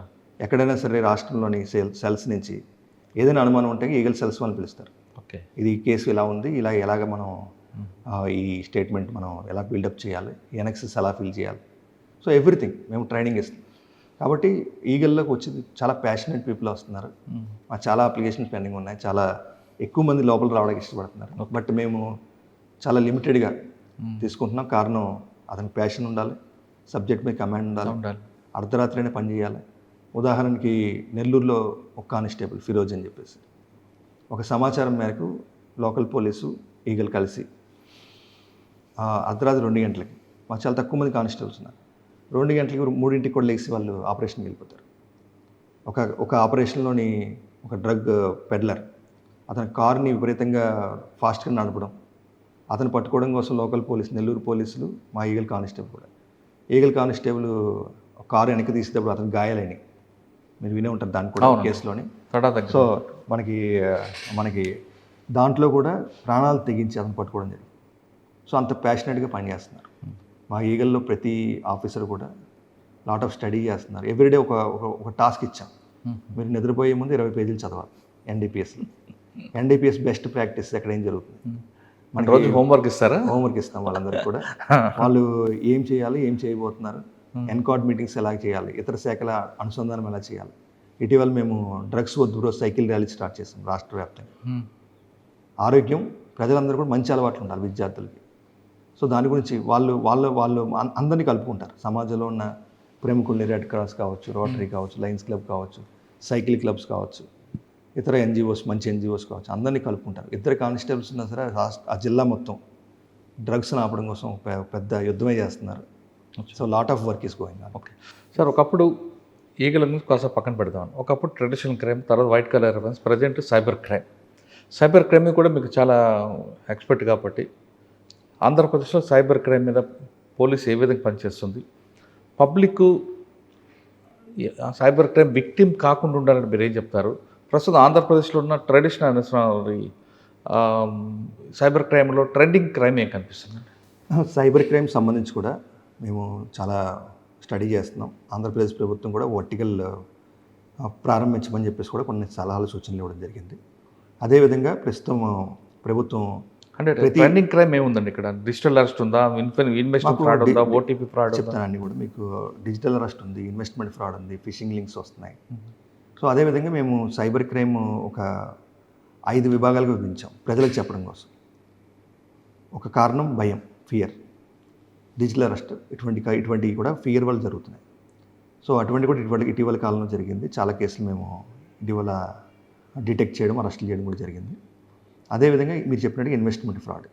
అదే మనకి ఎవరైతే దురాశ ఉంటుందో, ఆశ ఎక్కువ ఉంటుందో, మనకి 10 రూపాయలకి 100 రూపాయలు వస్తుంది అనుకుంటారు. ఓ లింక్ ద్వారా అవి ఇన్వెస్ట్మెంట్ ఫ్రాడ్లు జరుగుతున్నాయి, బెట్టింగ్ యాప్స్ జరుగుతున్నాయి, లోన్ యాప్స్ జరుగుతున్నాయి. వీటి మీద కూడా ఫ్రాడ్ జరుగుతుంది. అదేవిధంగా ఇగ్నోరెన్స్, ఏపీకే ఫైల్స్. ఇటీవల కాలంలో కూడా మేము గమనించింది, ఒక ఏపీకే ఫైల్ అని ఒకటి వస్తుంది. అది నొక్కగానే మన కాంటాక్ట్స్ అన్నిటికీ కూడా ఏపీకే ఫైల్ వెళ్ళిపోతుంది. సో వాళ్ళు కూడా విక్టిమ్స్ అయిపోతారు. సో ఇటువంటిది కూడా గ్యాంగ్స్ కూడా నడుస్తున్నాయి. వీటి గురించి కూడా విస్తృతంగా అవగాహన కల్పిస్తారు. అంటే మీరు భయం చెప్పారు, ఇన్నోసెంట్ చెప్పారు, కానీ గ్రీడ్ కూడా ఉంది కదండి ఇందులో. గ్రీడ్ సెకండ్, దురాశ, అత్యాశ. దానివల్ల ఇన్వెస్ట్మెంట్ ఫ్రాడ్ జరుగుతుంది. మీరు అందరూ కూడా ట్రెడిషనల్ బ్యాంక్స్లో కానీ, షేర్స్లో కానీ వాటిలో ఇన్వెస్ట్ చేసుకోవాలి. ఇట్లా అన్నోన్ యాప్స్లో కానీ ఇన్వెస్ట్మెంట్ చేస్తే డబ్బులు తిరిగి రావు. సో అటువంటి కేసులు మేము చాలా ఛేదిస్తున్నాం.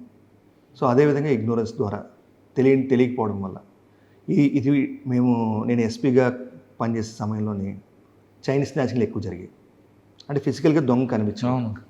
ఈరోజు ఏమైందంటే ఇంకా జస్ట్ నేను 20 సంవత్సరాలు నా పోలీసింగ్లో చూస్తే ఇంకా ఇప్పుడు దొంగలందరూ కూడా సైబర్ స్పేస్లో ఉన్నారు. సో సైబర్ స్పేస్లో ఉన్న దొంగలను మనం పట్టుకోవాలంటే ఇంకా సైబర్ అవేర్నెస్సే ముఖ్యమైనది. ప్రజలందరూ అప్రమత్తంగా ఉండాలి. మీకు ఎటువంటి కాల్ వచ్చినా, మిమ్మల్ని అరెస్ట్ అవుతున్నారు, మీరు మనీ లాండరింగ్ కేసులో ఉన్నారు, డ్రగ్ ట్రాఫికింగ్లో ఉన్నారు, మీరు అమ్మాయిలు సరఫరా చేశారు, ఇటువంటి ఎవరైనా చెప్పి భయపెట్టినా ధైర్యంగా ఉండండి. 1930కి సమాచారం ఇవ్వండి.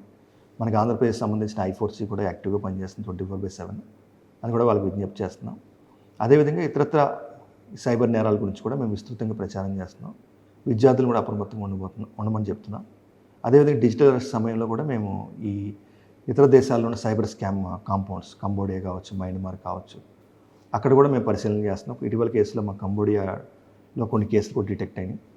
సో ఇంకా ఇతరత్ర అంశాలు మన రాజస్థాన్ మేవాత్ రీజియన్, డీగ్ జిల్లా, ఇటువంటి ప్రాంతాల్లో కూడా సైబర్ క్రిమినల్స్ ఎక్కువ ఉన్నారు. వాళ్ళకు కూడా కొన్ని కేసుల్లో మేము మా టీమ్స్ పంపించడం జరిగింది. రాష్ట్ర వ్యాప్తంగా ప్రధానంగా ప్రజలకి ముఖ్యంగా విజ్ఞప్తి చేసేదంటే సైబర్ స్పేస్లో చాలా దొంగతనాలు కానీ ఈ నేరాలు కానీ జరుగుతున్నాయి. అప్రమత్తంగా ఉండండి. మీకు అనుమానం వచ్చినప్పుడు భయపడకుండా 1930కి సమాచారం ఇవ్వండి. ఈ సైబర్ అప్రమత్తం పెరిగిన తర్వాత ఉదాహరణకి ఏలూరు జిల్లాలోని ఒక వాకర్స్ క్లబ్ ఉంది. ఆ వాకర్స్ క్లబ్లో ఒక పెద్ద ఆయన సీనియర్ సిటిజన్స్, ఒక వ్యక్తి వాకింగ్ 4 రోజులు బట్టి రావట్లేదని అతనికి ఎందుకు రావట్లేదు తెలుసుకుందామని వాళ్ళ ఇంటికి వెళ్ళాడు. అంటే వాళ్ళ ఫ్రెండ్స్ ఇంటికి వెళ్తే ఇంకా అతను తలుపు కొడితే తలుపు తీయట్లే. చాలాసేపు తలుపు కొట్టిన తర్వాత కొంచెం తలుపు తీసి రావద్దు నాకు పని ఉంది వెళ్ళిపోమని చెప్తున్నాడు. నిజంగా ఏదో అనుమానం వచ్చి తలుపు తోసుకుని లోపలికి వెళ్తే నేను డిజిటల్ అరెస్ట్ అయిపోయింది, ఈరోజు నేను 20 లక్షలు ఆ అకౌంట్లో వేయాలి, ఆ డబ్బు కోసం నేను అన్ని ప్రయత్నాలు చేస్తున్నాను సంథింగ్ చెప్పాడు. ఎవరైతే ఈ సీనియర్ సిటిజన్ ఉన్నాడో ఇదంతా అబద్ధం, డిజిటల్ అరెస్ట్ అనేది అబద్ధం, భయపడొద్దని అతను డిఎస్పీ గారి దగ్గరికి ఎస్పీ గారికి తీసుకొచ్చారు. సో అట్లాగా ప్రజలు కూడా చాలా చైతన్యం అయ్యారు. ప్రతి వ్యక్తికి తెలియాలి సైబర్లో ఏది జరిగినా సరే అవన్నీ కూడా అపోహలే, నేరాలు నిజంగా ఎవరు కూడా ఏ పోలీస్ కానీ, ఏ సంస్థ కానీ, సిబిఐ కానీ, ఈడీ కానీ ఎవరిని కూడా డిజిటల్గా అరెస్ట్ చేయదు. మీరు ధైర్యంగా ఉండండి. మీకు అనుమానం వస్తే 1930కి కాల్ చేయండి, లోకల్ పోలీస్ సమాచారం అందించండి. తప్పకుండా మేము మీకు హెల్ప్ చేయడానికి సిద్ధంగా ఉంటాం. సార్, సైబర్ క్రైమ్ మీద మీరు గవర్నమెంట్ కూడా చాలా సీరియస్ తీసుకుంది కాబట్టి నేరం జరగడం, దాని తర్వాత ఇన్వెస్టిగేట్ చేయడం, వాటి దొరకపోవడం అంత పెద్ద లెంగ్తీ ప్రాసెస్. మీరు అన్నట్లుగా వాళ్ళు ఇక్కడ ఉంటారు, కంబోడియాలోనూ ఉంటారు, ఇది డబ్బులన్నీ కూడా క్రిప్టో కరెన్సీతో మారిపోతుంటుంది. ఎంత ఈ ప్రాసెస్ లేకుండా దానికి పుల్ స్టాప్ పెట్టాలంటే అవేర్నెస్ ముఖ్యమని మీరు అంటారు, ఆఫీసులు అంటుంటారు. ఇక్కడ సైబర్ క్రైమ్లో మనం ఎవరు విక్టిమ్ కాకుండా ఉండాలంటే ఆన్లైన్లో ఉన్నట్లు ఉండమంటారా, ఆఫ్లైన్లో ఉన్నట్లు ఆన్లైన్లో ఉండమంటారా? ప్రత్యేకంగా మీరు చెప్పినట్టుగా మనకి ఆన్లైన్లో చాలా అప్రమత్తంగా ఉండాలి. ఎందుకంటే ఇంకా మనకి అవతల వ్యక్తి ఎవరో తెలియదు. మనకి చాలామంది అమ్మాయిలు కూడా చాలామంది మోసపోయిన సందర్భాలు ఉన్నాయి. ఫేస్బుక్ కానీ ఇన్స్టాగ్రామ్ కానీ వీటిల్లోని ఫ్రెండ్స్ అయ్యి రిక్వెస్ట్లు పంపించి తర్వాత వాళ్ళ ద్వారా డబ్బులు నష్టపోయిన వాళ్ళు ఉన్నారు. అదేవిధంగా ట్రాప్ అయ్యి ఎక్కడో మాయమైన వ్యక్తులు కూడా ఉన్నారు. కాబట్టి మనకి ఆఫ్లైన్లో మన బిహేవియర్ ఎలా ఉంటుందో ఆన్లైన్లో కూడా అదే విధంగా ఉండాలి. ఆఫ్లైన్లో మనం చాలా జాగ్రత్తగా ఉంటాం, ఆన్లైన్ కూడా అంతే. ఆన్లైన్లో కూడా ఈ సైబర్ స్కామ్స్టర్స్ వాళ్ళు వివిధ రకాల ఫోటోలు పెట్టి ప్రొఫైల్స్ పెట్టి మిమ్మల్ని అట్రాక్ట్ చేస్తుంటారు. ఉదాహరణకి నేను కర్నూలు జిల్లాలో పనిచేసినప్పుడు ఒక వ్యక్తి ఉండేవాడు. అతను ఒక విగ్ పెట్టుకుని ఒక సినిమా హీరోల కింద అతను ఫేస్బుక్లో మొత్తం అన్ని ఫొటోస్ ఉండేవి, డ్యాన్స్లు వేసి కూడా అన్నీ ఉండేవి. సో అతను ముఖ్యంగా మహిళల్ని అట్రాక్ట్ చేసేవాడు. తర్వాత కొంతమంది వాళ్ళకి ఏదైనా సమస్యలు ఉన్నప్పుడు వాళ్ళని ఇన్వైట్ చేసినప్పుడు అతను వాళ్ళ ఇంటికి వెళ్ళిపోవడం, వాళ్ళని బ్లాక్మెయిల్ చేయడం, చాలామంది మహిళలను అతను మోసం చేశాడు. మేము అతన్ని పట్టుకున్న తర్వాత అతను విగ్ తీస్తే ఇంకా అసలు చాలా ముసలోడు, అతను చాలా ఓల్డ్ పర్సన్, కేవలం మేకప్లు వేసుకుని దాని ద్వారా వాళ్ళని అట్రాక్ట్ చేశాడు. కాబట్టి మనకి ఆన్లైన్లో మనకు కనిపించేదంత నిజం కాదు. ఆన్లైన్ బిహేవియర్ చాలా కేర్ఫుల్గా మనం ఉండాలి.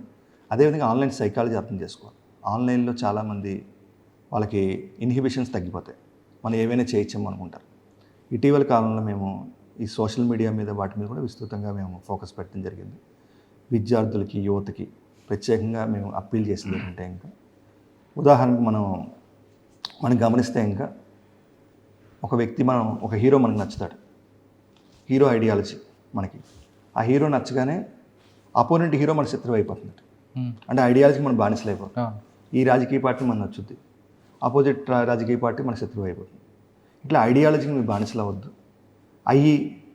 మీరు ఐడియాలజీ సపోజ్కి ఒక వ్యక్తిని మీరు పూజిస్తే, ఇంకా ఒక హీరోని కానీ ఎవరినైనా, అతని కోసం మీరు రక్తదానం చేయండి, లేదంటే ఇంకా ఒక హాస్పిటల్కి వెళ్ళి పళ్ళు పంచండి. కానీ వాళ్ళ కుటుంబ సభ్యులను, వేరే వాళ్ళ కుటుంబ సభ్యులను అబ్యూజివ్గా మాట్లాడటం, ఇవన్నీ కొంతమంది తెలియక చేస్తున్నారు. మనకి సోషల్ మీడియా కానీ ఎస్పెషల్లీ వీటిల్లోని డిజిటల్ ఫుట్ ప్రింట్ ఉంటుంది. మీరు ఏమి చేసినా సరే 50 సంవత్సరాలు 100 సంవత్సరాల తర్వాత కూడా అది ఎక్కడో ఒక నిక్షిప్తం అయిపోతుంది. కాబట్టి మీరు ఒక్కసారి నేరం చేసే ముందు ఆలోచించండి. ఉదాహరణకి మేము గుంటూరులోని ఒక వ్యక్తిని అరెస్ట్ చేసాం. అతను అరెస్ట్ చేసేటప్పుడు అతను కర్నూలు చెందిన వ్యక్తి, ఒక హీరో మీద అభిమానంతో ఆపోజిట్ హీరో సంబంధించిన కుటుంబ సభ్యుల మీద అసభ్యంగా అతను పోస్ట్ పెట్టాడు. సో అతను ఈరోజు జైలుకి వెళ్ళాడు. వాళ్ళ కుటుంబ సభ్యుల పరిస్థితి ఏంటి, వాళ్ళ పిల్లల పరిస్థితి ఏంటి? వ్యక్తులు ఆలోచించుకోవాలి. మనం ఈ ఫింగర్తోనే మొత్తం సైబర్ క్రైమ్ అంతా జరుగుతుంది. ఈ సైబర్ అబ్యూస్ కానీ అన్నీ కూడా దీని ద్వారా జరుగుతుంది. మీరు ఒక్కసారి క్లిక్ చేసే ముందు ఒక్కసారి మీ కుటుంబం గురించి ఆలోచించండి, మీ గురించి ఆలోచించుకోండి. ఒక్కసారి పోలీస్ కేసులో మీరు ఇరుక్కుంటే మొత్తం కోర్టుల చుట్టూ తిరగాల్సి వస్తుంది, చాలా నష్టపోవాల్సి వస్తుంది. ఎవరైనా కావచ్చు. రాష్ట్రంలో ఉన్న యువత 100% మరి దీని గురించి అర్థం చేసుకోవాలి. మనకి ప్రత్యేకంగా ఇప్పుడు ఎందుకు చెప్తున్నానంటే, ఇంకా మనకి ఈ సోషల్ మీడియా అబ్యూస్ ఈ కేసులు గత 4-5 సంవత్సరాలు కానీ మనకి మొదలైనవి. అంతకుముందు మన సోషల్ మీడియా ఎంత ప్రాముఖ్యం లేదు. ఇప్పుడు ఈ కేసులన్నీ ట్రయల్కి వస్తున్నాయి. ఇప్పుడు మేమంతా చాలా కేసుల్లో ఛార్జ్ షీట్లు వేస్తున్నారు, ట్రయల్ బిగిన్ అవుతుంది. ఇవన్నీ డిజిటల్ ఎవిడెన్స్ అంటారు. ఇంకా మీ ఫోన్ నుంచి ఈ ఫోన్కి మెసేజ్ వచ్చింది, మీ ఐపీ అడ్రస్ వచ్చింది, ఇవన్నీ కూడా రికార్డ్ అయిపోయి ఉంటాయి. వీళ్ళకి కన్విక్షన్ మొదలైనప్పుడు వీళ్ళు చాలా ఫేస్ చేయాల్సి వస్తుంది. కాబట్టి ఇప్పటికైనా సరే యువత అంతా కూడా అర్థం చేసుకోండి. ఎట్టి పరిస్థితుల్లో కూడా ఆన్లైన్లో కూడా మీ బిహేవియర్ చాలా పద్ధతిగా ఉండాలి, మంచిగా ప్రవర్తించండి. ఎట్టి పరిస్థితుల్లో కూడా సైబర్ క్రైమ్ రిలేటెడ్ కేసులు ఇరుక్కొని సైబర్ అబ్యూజర్స్ కింద షీట్స్ ఓపెన్ చేసుకుని మీ జీవితాన్ని నాశనం చేసుకోవద్దని ప్రత్యేకంగా వాళ్ళకు కూడా విజ్ఞప్తి చేస్తున్నాం. ఆఫ్లైన్లో ఎంత అలాటుకుంటామో ఆన్లైన్లో కూడా అంతకన్నా ఎక్కువ అలాటుకుంటారంటున్నారు రవికృష్ణ గారు. ఆఫ్లైన్లో మనకి రోడ్డు మీద ఎవరైనా వ్యక్తి కనబడితే తెలియని వ్యక్తి, మన ఫోన్ నెంబర్ కూడా ఇవ్వం, మన పేరు కూడా చెప్పాం. కానీ అదే ఆన్లైన్లో వచ్చేసరికి ఆయన ఫ్రెండ్ రిక్వెస్ట్ పంపగానే మనం ఓకే చేస్తాం, తర్వాత ఆయనతో చాటింగ్ చేసి మనం ఇవ్వాల్సిందంతా కూడా ఇస్తుంటాం. ఆ విధంగా మోసపోవడం కన్నా ఆఫ్లైన్లో ఎంత అలర్ట్కుంటారో ఆన్లైన్లో కూడా అంతే జాగ్రత్తగా ఉండని రవికృష్ణ గారు చెప్తున్నారు. ఇక ఆయనకి ఒక ఆలోచన ఉంటుంది. ఆలోచన ఎప్పుడు కూడా ఆ సమస్య పరిష్కారం అక్కడితో కాదు, టెంపరీ సొల్యూషన్ కానీ ఇష్టపడరు. ఆయన ఎక్కువగా లాంగ్ టర్మ్ సొల్యూషన్కి ఎక్కువగా చూస్తారు. కాబట్టి ఆయన నక్సలైజ్ విషయంలో కానీ, రౌడీజంలో కానీ, ఫ్యాక్షన్ విజన్లో కానీ ఆయనకు ఒక మార్క్ ఇప్పించుకొని ఈరోజు ఆయన ఫుట్ ప్రింట్స్ ఎక్కడ పనిచేస్తారో ఆ ప్రాంతంలో ఆయన ఫుట్ ప్రింట్స్ ఎప్పటికీ కనిపిస్తుంటాయి. ఇది ఈ వారం రవికృష్ణ గారితో ఎక్స్క్లూజివ్ ఇంటర్వ్యూ. వచ్చే వారం మరో గెస్ట్తో మళ్ళీ కలుద్దాం. అంతవరకు నమస్తే. Thank you very much. నమస్తే. And for more videos, please subscribe to iDream. Please subscribe to iDream. Please subscribe iDream. And please subscribe to iDream. For more videos, subscribe to iDream. Please like, share and subscribe to the channel. Congratulations, iDream. Subscribe to iDream. Subscribe to iDream. So subscribe to iDream Media. iDream team అందరికి huge congratulations. Please subscribe iDream Media. Please subscribe to iDream. Subscribe iDream. Please subscribe to iDream. iDream అంటే నా కళల ఛానల్ను subscribe చేసుకున్న నోరు తిరుగుతలేదు, మీరైతే గంట గుర్తు కొట్టండి. For more such videos, please subscribe to iDream. Subscribe to iDream. Please subscribe to iDream. Please subscribe iDream Media. Please do subscribe to iDream. Please subscribe to iDream Media. For best entertainment and information, please subscribe iDream. And don't forget to subscribe to iDream.